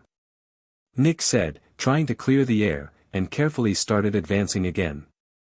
The map was complete, so they knew where the stairs were, but Nick purposefully walked towards dead ends. The goal was to explore the labyrinth, so he wanted to check places that adventurers would usually ignore. What is this? What is it, Nick? Nick suddenly stopped in front of a wall in a dead end. High on that wall was a green light. The map says there's a red lamp in this place, doesn't it? Let me check. Just as Tiana was taking out the map, they felt the ground vibrate a little. What? They realized what happened. The wall in front of them slid and revealed a new path. What they thought was a wall was actually an automatic door. Does the map say anything about this? Nick asked, completely perplexed, and Tiana shook her head. No, it should just be a normal wall, there's no mention of traps or treasure or anything. Apparently someone thought there might be something to the lamp and investigated it, but found nothing. So it doesn't match the information they gave us. It would make sense if this was a normal labyrinth, but it's a little weird for information to be wrong on a man-made labyrinth, isn't it? So what do we do? Nick was concerned. Did they purposefully give them false information? It didn't seem likely. It seemed more like the kind of slip-up that came with a lack of manpower. I think all we can do now is move forward. Part of our job is to report this sort of thing. Alright, it seems I managed to deactivate the security. I hope you can make it here. The room that awaited Nick and the others on the other side of that path was not unlike what they had seen in the labyrinth so far, but not everything was the same. Yua. Isn't this much tougher than the regular route? Several small versions of bronze golems, about a head smaller than a human, attacked at the same time. Nick dodged them swiftly while cutting wildly to make sure the back row wasn't attacked, but those were not the only enemies they were facing. Nick. It's coming. I know. An iron-like arm. Or rather, an arm of pure iron came crashing down on them. It was an attack from an iron golem, a golem with a body of steel, and one hit from it would cause massive damage. I have enough magic energy. Move. Yes. Much less than lightning be much greater than. A ray of light gushed out of the tip of Tiana's staff. When using lightning magic, lighting radiates from the front of the user. Gujijijiji. Alright, it's working. Kick them around. Nick kicked a bronze golem, and Karen jumped on the iron golem that was paralyzed. Fire Dragon Slash. It went down in one strike, and Karen started slashing the other golems. Her sword was still tremendously hot. Finally, there wasn't a single golem left. Nick, you're full of scratches. Sem cast healing magic, and Nick's wounds disappeared. Thanks. There was a difficulty spike all of a sudden. That iron golem was stronger than an ogre and a rakshasa, wasn't it? Yes, it was clearly very strong. The route is very complex too. Mapping is a real pain. We wouldn't have won if we didn't combine my sword and Tiana's magic. I'm still fine, but... Nick placed his hand on his chin and started thinking. If they keep going and the enemy's level goes up by 1 or 2 degrees, they might be in danger. We should start considering retreating. I think that would be for the best. Sem agreed with Nick. Tiana and Karen, what do you think? It's a little frustrating. We pretty much got here by accident, but we would be leaving undiscovered territory empty-handed. You have a point. Nick was an adventurer, and he felt fascinated by something. How about we at least take a look at the next floor? You want to go too? What about you, Karen? Yes. Alright, then let's see what's on the next floor. If it doesn't end there, we'll ask the old receptionist for an extension. Adventurers who don't believe in humanity will save the world, Chapter 28, Search for the Sacred Sword Part 5. What is this place? What awaited Nick and the others was a completely different scenery. It was a wide room with featureless walls, and a seemingly endless, smooth glossy wooden floor. Unlike the other floors, there was no indication that golems would jump out and attack them. And there was something in the center of the room. A sword handle. There's no blade. It's weird. Although it had no blade, the way it sat on a decorated stand made it look as though it was completed. Could it be that this is the magic sword? Even if it is, what good is it without a blade? Apparently there are magic swords that take the user's magic energy and shape it into a blade. Maybe it's one of those. Ah, I see. Nick nodded to Tiana's explanation, and approached the sword with caution. I don't think there are any traps. Still, if there were traps in this weird place, who knows if I could disarm them. Are you going to bring that with you, Nick? Yes, unless something happens. Tiana, do you feel any weird magic energy in the air? Not at the moment. Not from the sword or anywhere around it. All right. Nick carefully took the handle, with a cloth wrapped around his hand so he wouldn't touch it barehanded. Hey, can you at least grab me properly? A strange voice reached Nick's ears. He couldn't tell its gender or age. What was that? Did someone say something? Nick, watch out. That magic sword is activating. This thing. Nick immediately let go of it and stepped back, as the handle hit the floor. The four adventurers grabbed their weapons in preparation for any abnormality. But. Do not drop me. Who do you think I am, you bunch of kids? I don't know. Wait. Are you the Sword of Bonds? Nick asked, and the sword answered with a self-important voice. That is correct. I am the Sword of Bonds, the greatest creation of the terrain magic item arsenal and an angel-grade spirit weapon. Someone without the proper qualification may not touch me so casually. All the more reason not to touch you with my bare hands then. Sit still so I can carry you without damaging you. Nick took out a cloth from his knapsack to start wrapping the sword, but Karen and Sem looked at the Sword of Bonds with a weird expression and said. Nick, the sword is speaking.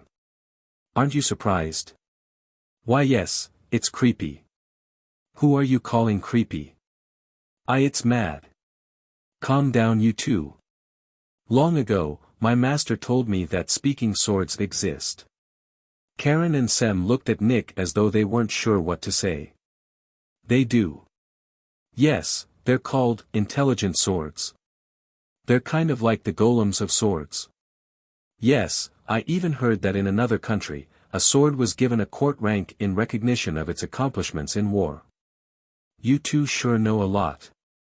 Karen was completely perplexed as she looked at Nick and the sword.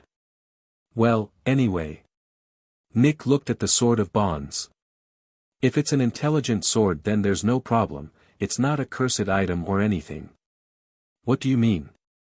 When the ancient civilization made items with intelligence or souls, they implemented all sorts of restrictions so they couldn't go against their master, and couldn't use brainwashing or bewitching spells. So we don't need to treat it with extreme caution or anything. The Sword of Bonds confidently laughed after hearing Nick's explanation. Precisely. Do not treat me like one of those lowly magic items designed to bewilder humans. I am a proud sacred sword that only lends its strength to those that value justice and friendship. You may feel honored to have held me in your hands.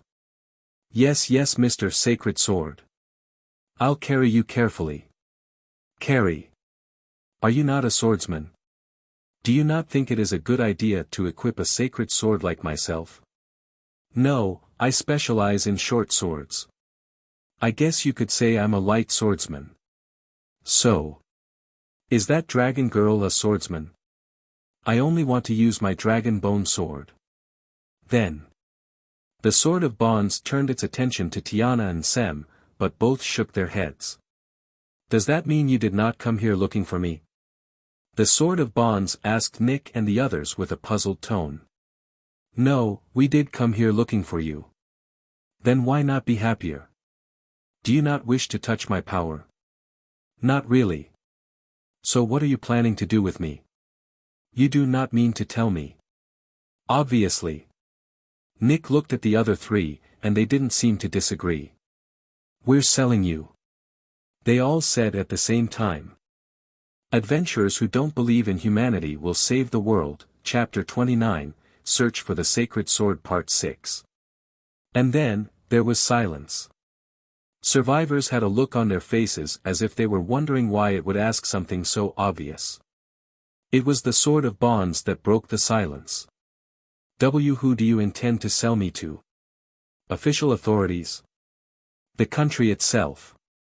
The Adventurer Guild? Said Nick, and the Sword of Bonds was even more irritated. And no way. I am finally leaving this place just to be sealed or put in storage. You do know I am the strongest sacred sword. It is in a swordsman's instincts to try to use me, is it not? Even if you say that. I waited and waited, even in sleep mode, and no one came. After all this time, a party deemed worthy by the labyrinth appeared and it is just going to sell me. This is awful. Even if you say that, we are only here because we were asked to come look for a sacred sword and bring it back.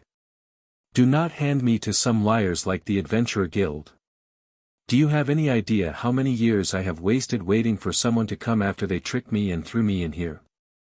Now what do we do? Nick didn't have an answer. He didn't feel right about just wrapping it in cloth to shut it up. Hey, Nick. What is it, Tiana? Can we at least listen to its story? It said something about being lied to and tricked. After hearing that, it didn't feel like just someone else's problem. Ah. Well, we don't know anything about you, so tell us from the start. Ah, the world of humans is so fickle.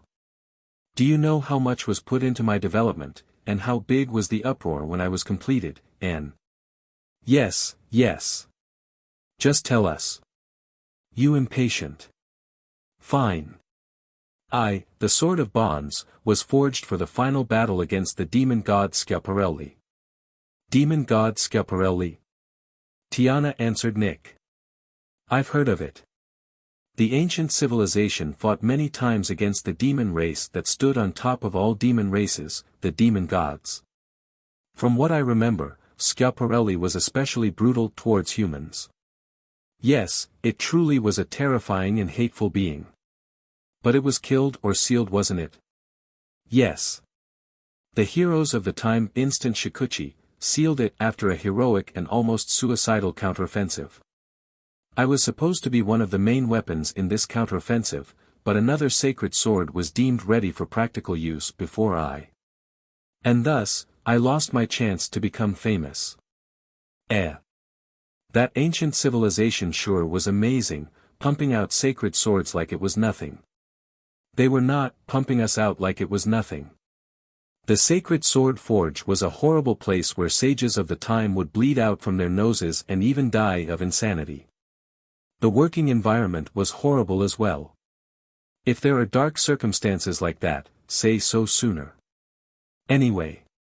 Even if I did not become famous, my catalog specs were top of the line.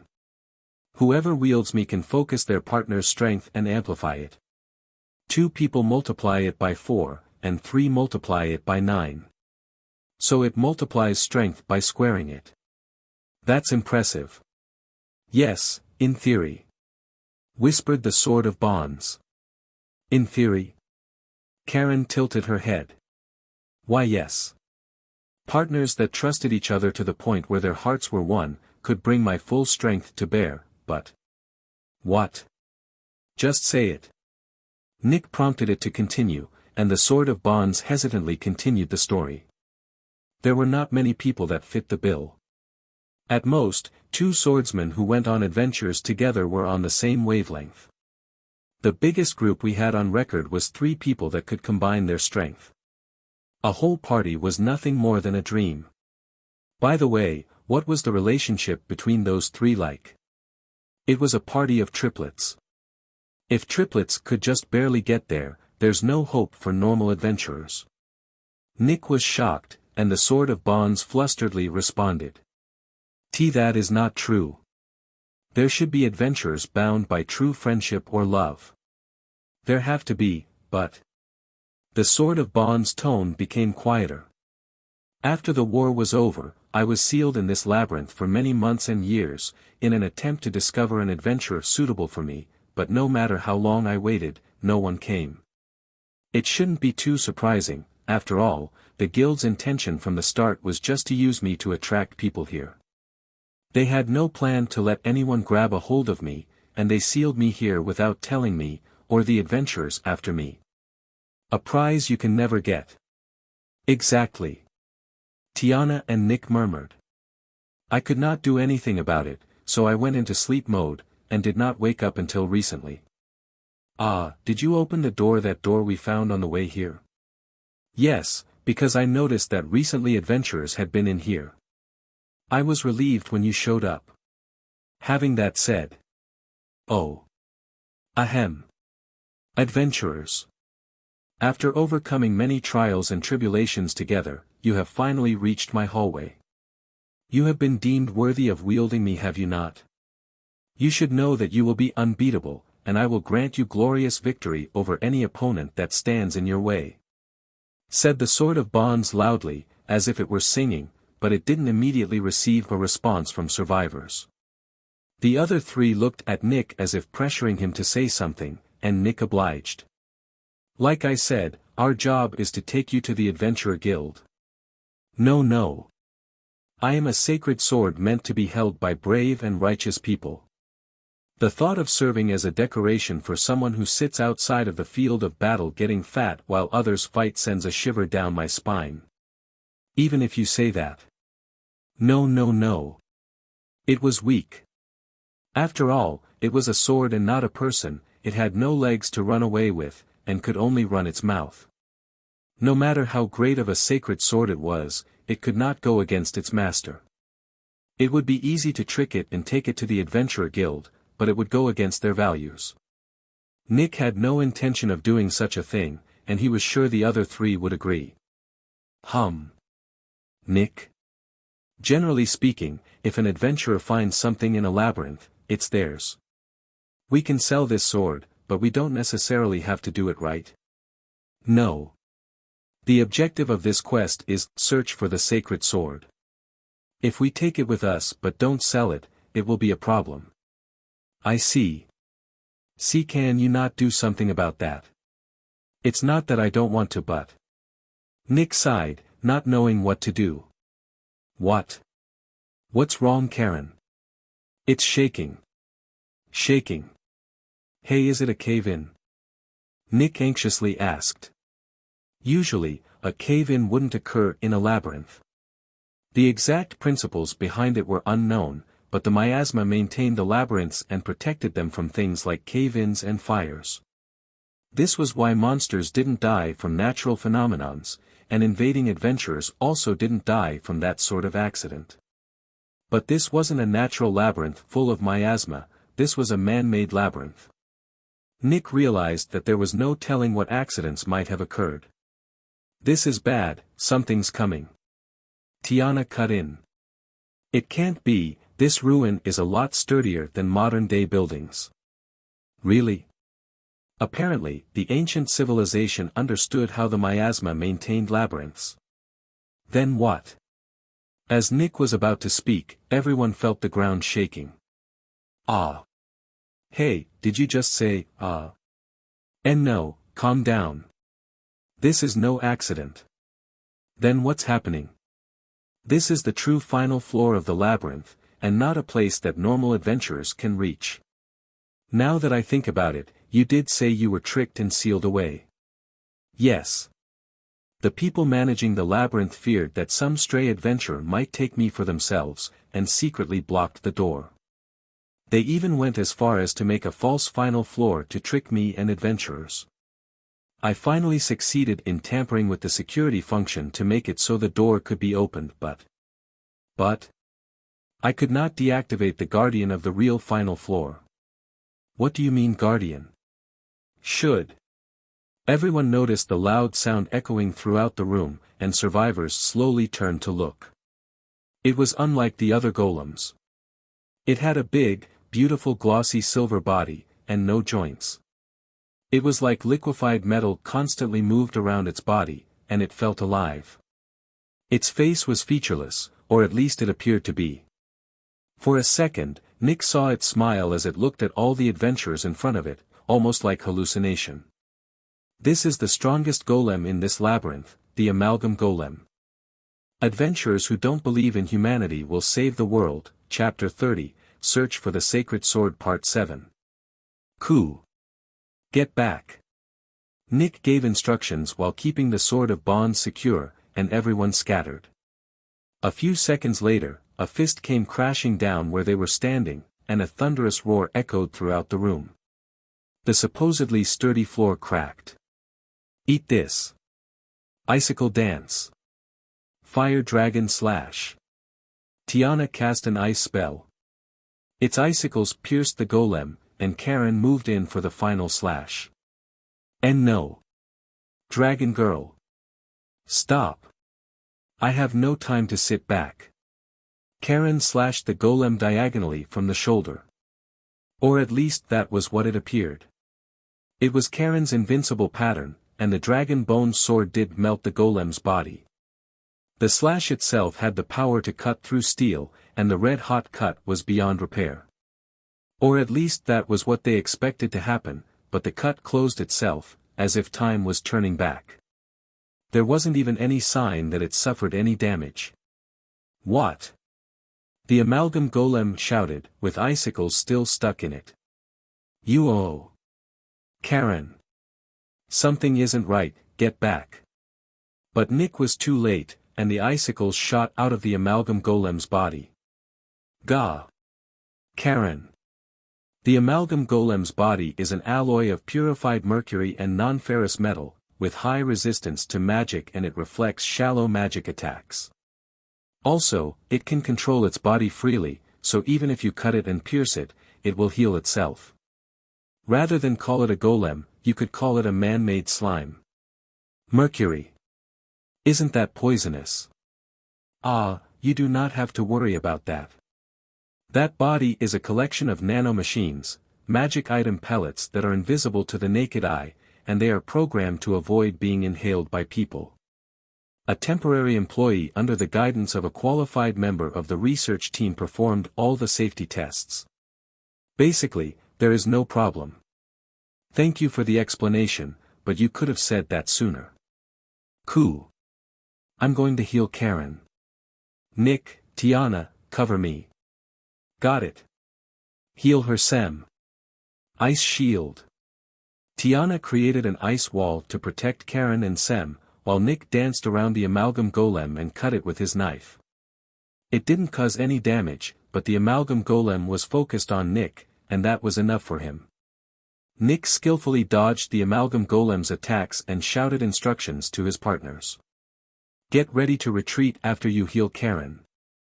You can't. This is like a test, and the door will not open. What? Is that a prank? It is no prank, it is a test. Cool. I cannot hack the lock while it is operational. The defensive mechanism is keeping the door firmly locked. The amalgam golem tried to clear Nick out of the way, like it was chasing a mosquito. Nick was definitely in control. So how do we beat it? About that. Just say it. You are planning to sell me, are you not?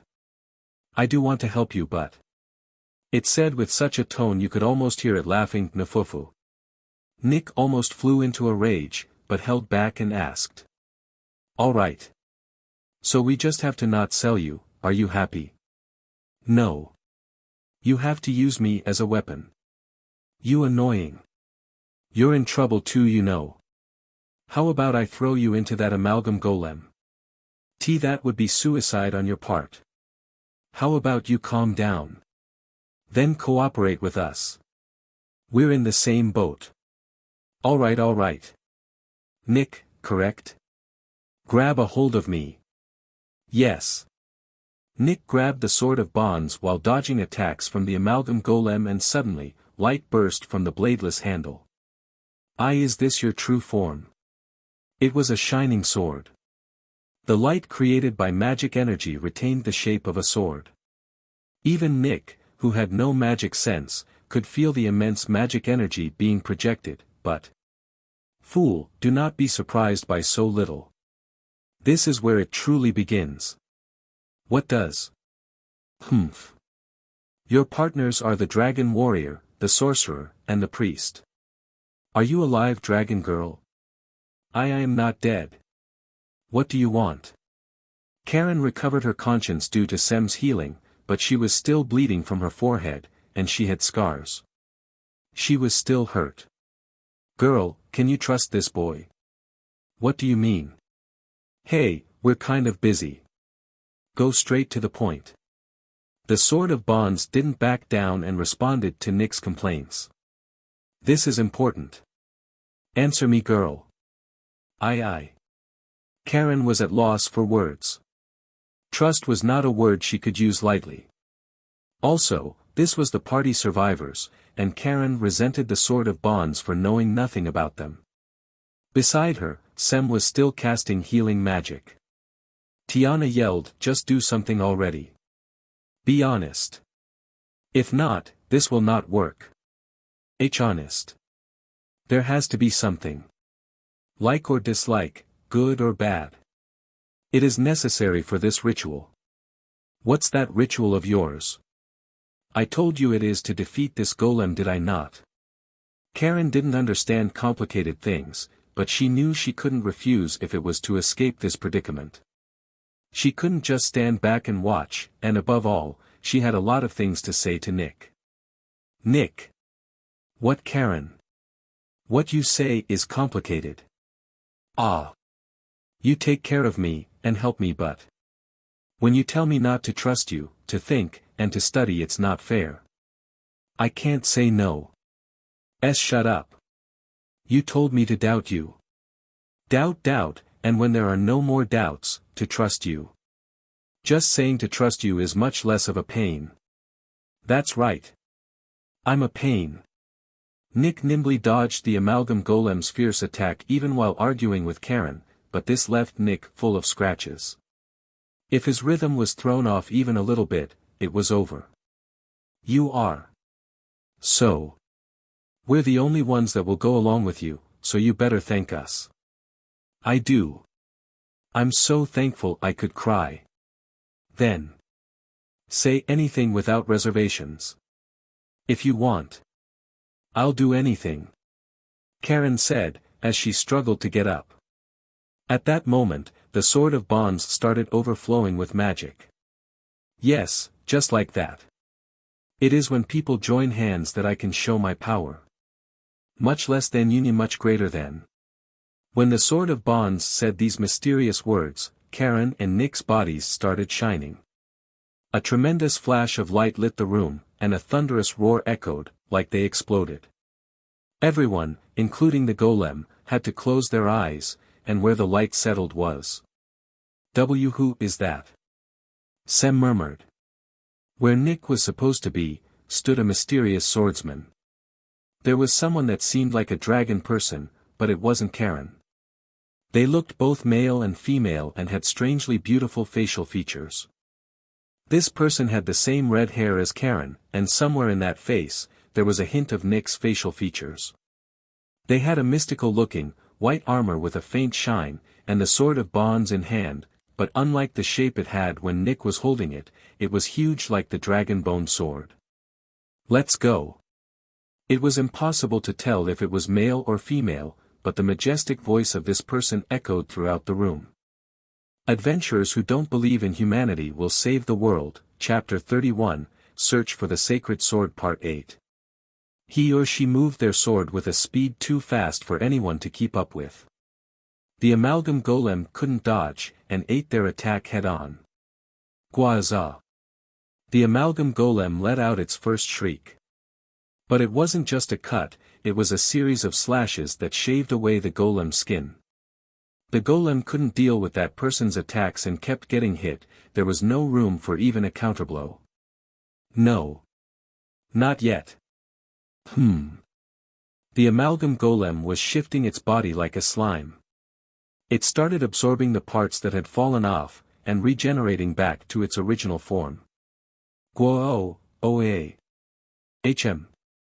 It's back to how it was. But that's not all.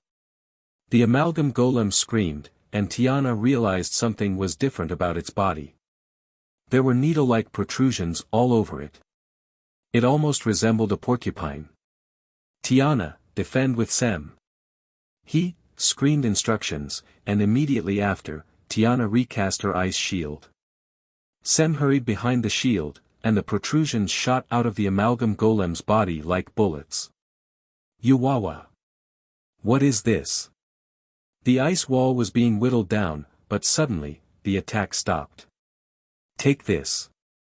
That person had fire around his body, and after melting the bullet-like needles from the amalgam golem, he pushed back. The amalgam golem took a step back as if it were afraid of the intense heat. Surely it was because it realized it was only residual heat. The heat concentrated on the sword, and that person held the sword just like Karen when she performed the fire dragon slash. But, the shine coming from that person was brighter than the flames. It was like the sun, and aggressively painted its surroundings white. There is a core in the amalgam golem that dictates its movements. It moves around its liquid metal body, so it is hard to pinpoint where to attack, but explained the Sword of Bonds, but before it could finish talking, the sword was swung down alongside its immense heat. Gwah! The immense heat tore through the amalgam golem's entire body. It was pointless to try to hide the core from this tremendous attack, and the amalgam golem continued shrieking. Well, it would have been quicker to overpower it rather than unleashing such a transcendental technique, but and then, the golem was gone. All that was left of its liquid metal body were some vestiges stuck to the ground and walls, and a ball the size of a fist where the golem stood. It was probably the core. Tiana looked on with blank amazement of the golem's defeat, but she realized what she had to do and stood up. Wait. Are you Nick? Or Karen? Tiana ran towards that person, but he responded with a smile. Tiana, Sem, it's all right. Separate. He said quietly. There was another flash of light and he was gone. Nick, Karen. Where he stood, sat Nick and Karen. I'm so tired. Yeah. I'm hungry. Nick and Karen gasped for air as they laid on the ground of the labyrinth of bonds. Yes. It was your first time experiencing my union function, so just the fact that you are still conscious is very good. So this is what you meant by union. I guess we really have to be on the same wavelength. Otherwise, our bodies would be in pieces. Union was magic only spoken about in legends. According to the Sword of Bonds, it was magic from a time when the lines separating gods, demon gods, and people were blurry. A time well before the ancient civilization. Uniting body and spirit and shifting to a higher plane of existence and yada yada. Everyone but Tiana gave up on trying to understand the explanation when it became technical. Anyway, Karen and I became one and got really strong. That's all that matters, right? That is a gross oversimplification. But it is correct. Your skill and agility, and Karen's power and divine protection from the fire dragon were all on a different level, were they not? Yes, that's true. It was more than I imagined. So my power will be helpful, correct? Said the Sword of Bonds, almost like it was smirking. You sound very pleased with yourself. Of course. Well, you people are not so bad either. My power does depend on the abilities of the people wielding me, and not a lot are capable of using union successfully. You should feel proud. Yes, thank you. Nick got up while sighing. He finally recovered enough stamina to move his body. We should take a vote on whether to take the Sword of Bonds back to the guild like we promised, or keep it. Will that be alright? Yes. If it's this strong we can count on it. Yes. It could also be a trump card for when we really need it. Karen and Sem seemed to be on board, but Tiana frowned. Is it really alright? What? Asked Nick. The objective of this labyrinth exploration was to find the Sword of Bonds. If we just keep it and not tell the guild, won't it be a breach of contract? You're right. This is pretty important to the guild, so if they find out we swiped it, we'll be lucky if we only get a demotion in rank. Said Nick looking sullen. What do we do?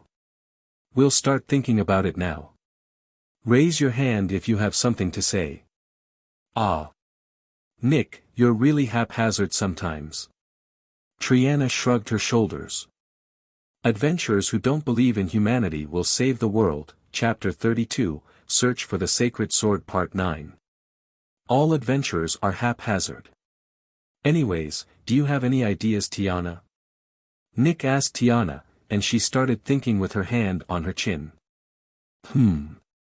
First, we should disguise the Sword of Bonds so they think it's another magic sword. Then, we report to the guild that we couldn't find it and keep using it. That's fine, right? No one has ever seen the sword itself. The people in the guild know its features but not what it looks like. I see. That's smart.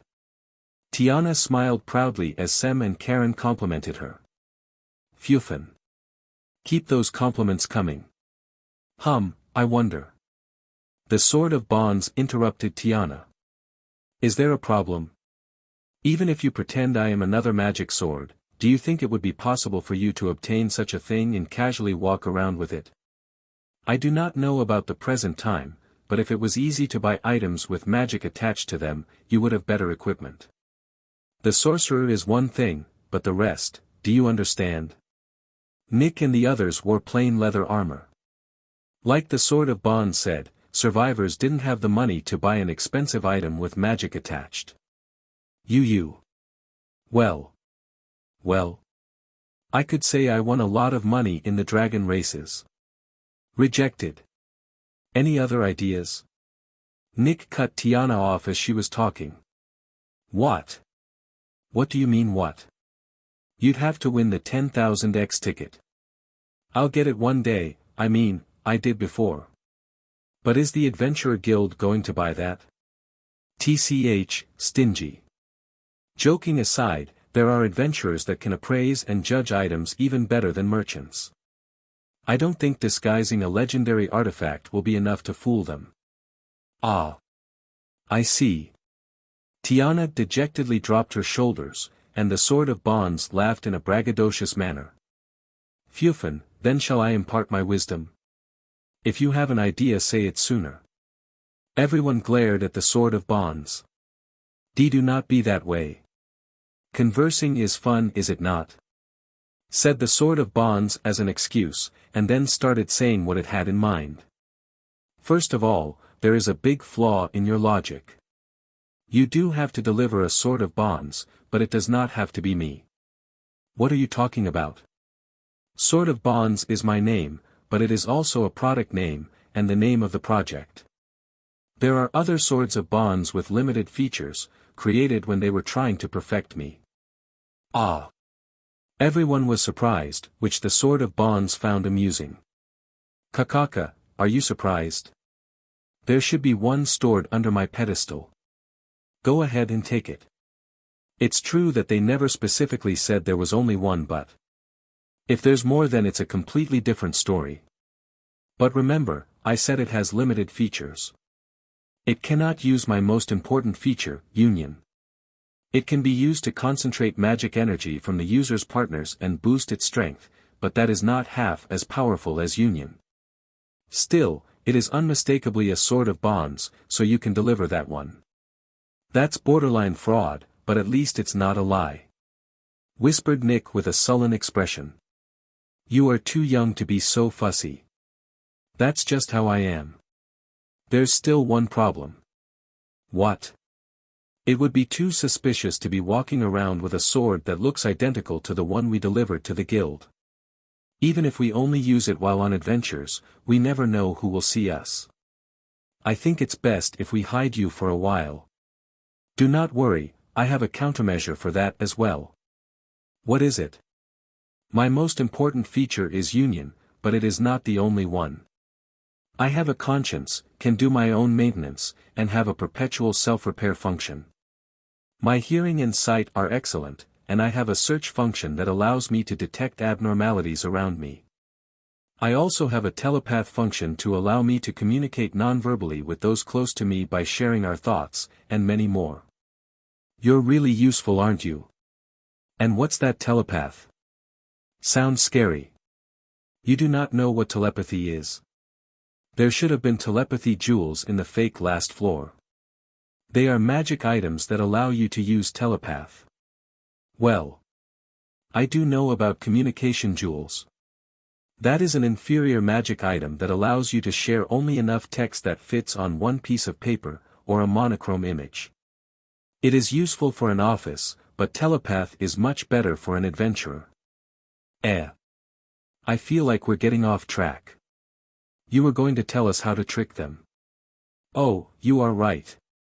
I have one more important function called parallel, which means adventurers who don't believe in humanity will save the world. Chapter 33, Search for the Sacred Sword Part 10. Willie and Marcus were a sorcerer and swordsman pair, and they were regulars in the Adventurer Guild Fishermen. They had been adventurers for 7 years at that were currently D-ranked, which put them among the strongest regulars in Fishermen. They used to be a 4-member party, but the other 2 members got married and retired from adventuring, so their party was pretty much over, and they made their living helping other parties. Since they moved around so much and between so many parties, they had sharp ears for information. They had to sell their services to parties that were in a tight spot because they needed more members. Hey Marcus, about that party. What party? You know, that one. The one that doesn't stick around to have a drink and leaves right away. Ah, survivors. What about them, Willie? They conquered the labyrinth of bonds. HN. That's been conquered a long time ago. There's even a map of the last floor. That's not what I mean, Marcus, there was a hidden path. I even heard they found the legendary Sword of Bonds. When they came out of the labyrinth and told the employees what happened, the place went nuts.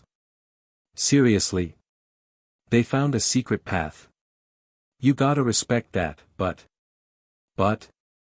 If they got the Sword of Bonds, does that mean they're an adventurer party with the ideal teamwork?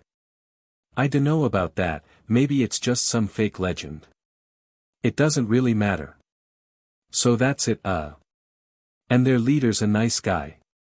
HN. You know him, Willie? Yes. The other day I saw him here and bumped into him at a live event, and we became friends. Speak of the devil. Willie turned his attention to the entrance of Fishermen, as 5 people were coming in. Hey Nick. Willie waved, and Nick waved back. Hey Captain. Thanks for the penlight. It's fine, I had a lot. And only call me that when we're in Ajit's live events, call me Willie here. Oops, sorry. So I heard you got the Sword of Bonds. Word travels quick, huh? We finished the exploration yesterday, and now we're going to deliver it to the old woman. Do you want to see it? Ooh, seriously? Nick carefully unwrapped the cloth he was holding, and inside it was a sword handle without a blade. So this is a magic sword. This is an aura blade that makes a blade of magic energy jump out. It's really useful, it barely needs any maintenance, and it's good against spirit-type monsters. You got all that just by looking at it, Willie? An adventurer has to be a good appraiser. Still, it doesn't really live up to the legend, does it? Is it the real one? It should be. We found it on the last floor. I see. Anyway, congratulations. I see I need to learn from you. No, it's not a big. Come on Nick, this is where you brag and say your party's awesome.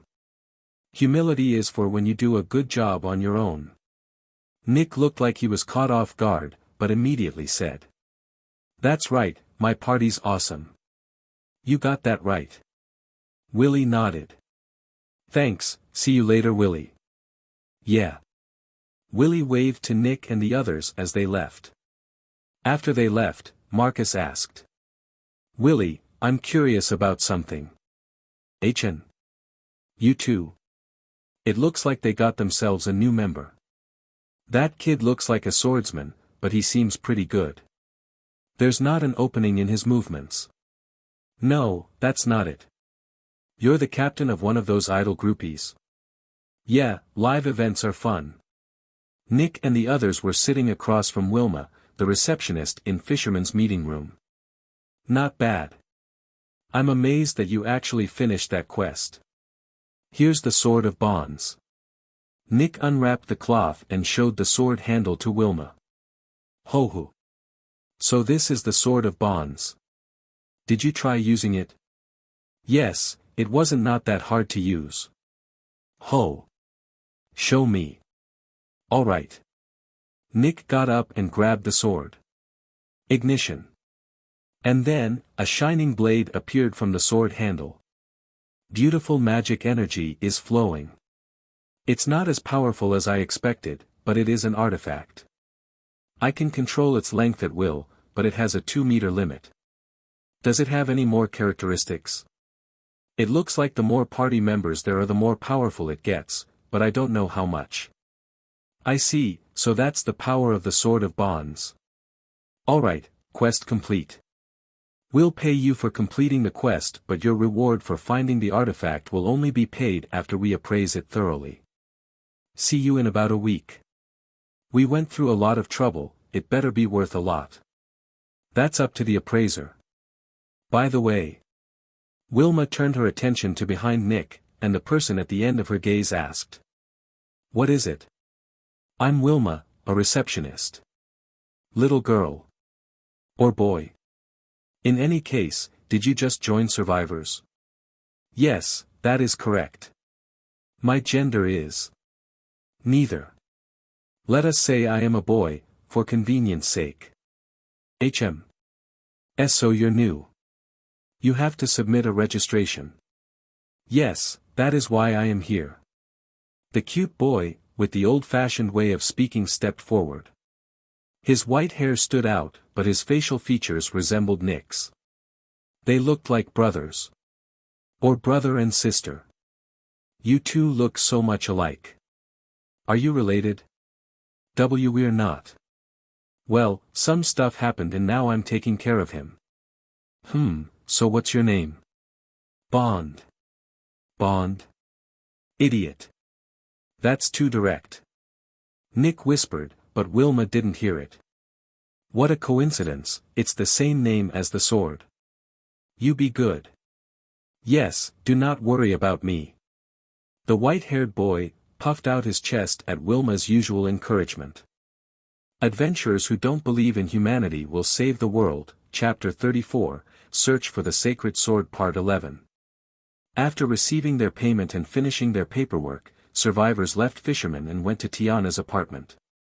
After confirming that everyone was inside, Nick locked the door, carefully closed the curtains, and listened closely to make sure there was no one in the attic or in the room next to Tiana's. Are you an idiot? He yelled at Bond. What? It is fine, is it not? What if someone finds out what you are? It is no reason to be so upset. No, you could have picked a better name. Not that I've ever seen a sword that can take human form, but try not to raise suspicions. A completely unrelated name would be inconvenient. Names are important. Still. Well, it can't be helped. Interjected Tiana, while shrugging her shoulders. Magic items with wills of their own are bound to their names, and if you name them something too far removed from their nature, it will have an effect on their features.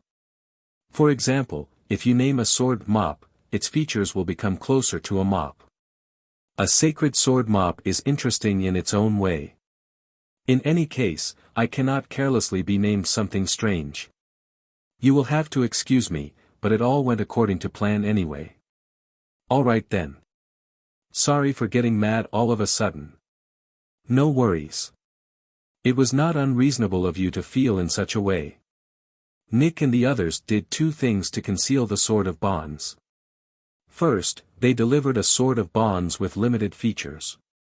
Second, they used a feature of the Sword of Bonds called Parallel. This allowed the Sword of Bonds to read its user's data, and create a human body based on it. It wasn't quite human, and it was functioned similar in concept to a golem, but it was indiscernible from a real human without magic that could analyze it in detail. Nick was technically its owner, so it turned into a cute boy, or girl, with facial features that resembled Nick's. That's right. Are you a boy or a girl? Neither. I cannot create children, regardless of my appearance. As far as my conscience goes, either is fine. But I do want to try wearing adorable clothes, so if I could take my face and general appearance in a cuter direction. No way. Sem strongly opposed. Absolutely no Lolis. Why yes. Sem looked at Bond with hollow eyes, who backed down after feeling this strange pressure. Isn't that a reproduction of my body anyways? It would be trivial to change my body a little bit.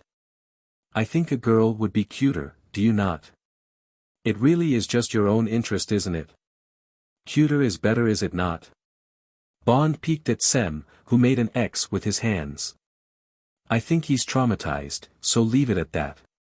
Added Nick, and Bond sighed. Oh, all right. Anyway, congratulations on completing the quest. Good job, everyone. Is what I'd like to say, but we still have to discuss how to deal with Bond. Discuss? Like who's going to take care of you? You need food and a place to sleep, right? Yes, this human body consumes energy, so I need sleep and replenishment. There are things that I am looking forward to, now that I am in this world. But you don't have any money, so first, we need to decide who takes care of you. I have some reservations about being treated like a lost dog, but that leads me to another question. Why do you all live separately if you are all the same party? Said Bond with a confused expression. Why? I don't know, I've never thought about it. I see, so as the times change, so does the lifestyle of adventurers. From what I heard, adventurers were like a family, eating together and sleeping under the same roof. No, most are like that, we're the exception. Tiana let out an annoyed sigh. I know we came here to talk in secret, but my room is too small for 5 people. Don't any of you live somewhere more spacious? I live in a cheap 1,500 dinner a day room. Yua. What's that supposed to mean? Nick complained about Tiana's obvious shock. No, I mean. Isn't that too cheap? It's small but convenient. It doesn't have any magic items, but the well water is free. What about you two? Mine costs 2,000 dinner, but I often sleep in hostess bars or love hotels. Said Sem in a very matter-of-fact way. I see. That's amazing. How's your wallet doing? Politely responded Nick and Tiana, even though they were clearly taken aback. There's no limit to how long I can stay, and a lot of places are more flexible when I become a regular. I even go out to have breakfast with the male employees sometimes. But I feel bad because when we have breakfast together, they sincerely try to comfort me by saying things like, you can't go on living like this, or, did something painful happen to you? I don't know what to say either. After looking at Sem with a mixture of respect and shock, Nick turned to Karen. What kind of room do you live in, Karen? 500 dinner per day. What? Everyone was surprised. 500 dinner was too cheap in the current market. See, cheap is good. You could only buy 1 or 2 cups of coffee with that money. By the way, where is it? The East Branch. You live over there. What is the East Branch? Tiana asked a very surprised Nick. That place is right next to the outer walls that protect the city from monsters, and a place where wagons are kept. It's used to be a post town for people working there, but used to. When the outer walls were completed and the wagons were moved, there was no work left. Now it's a complete slum, filled with failed adventurers, old men running away from debt, old men selling strange herbs, and old men that take strange herbs. Yes, now that you mention it, there were old men dancing around naked since noon. Said Karen casually, much to the horror of the other 3. You need to move right now, you idiot. Stop it. Stop it. That's no place for a young girl like you to live. Karen, I know I have no right to say this, but you need to pay more attention to your own safety. But it's cheap. Almost all the old men there are weaker than me anyway. That's not the issue. But we had a rule to not interfere in each other's private matters. I know, let's take a vote. All in favor of Karen improving her living environment, raise your hand. Agreed. I also agree. That's not fair. A big ruckus started, and beside it. What about my problem? We'll deal with it later. You're staying here for now. Good grief, so half-hearted. Bond shrugged his shoulders. In the confusion, no one could guess Bond's inner thoughts. Well. I made it out of the labyrinth. That is good enough for now. Bond did not lie to Nick and the others. He was deceived by the guild and locked inside the labyrinth, and felt sad about not being wielded by a swordsman. None of this was a lie. But he also did not tell the truth. The evil presence is getting stronger.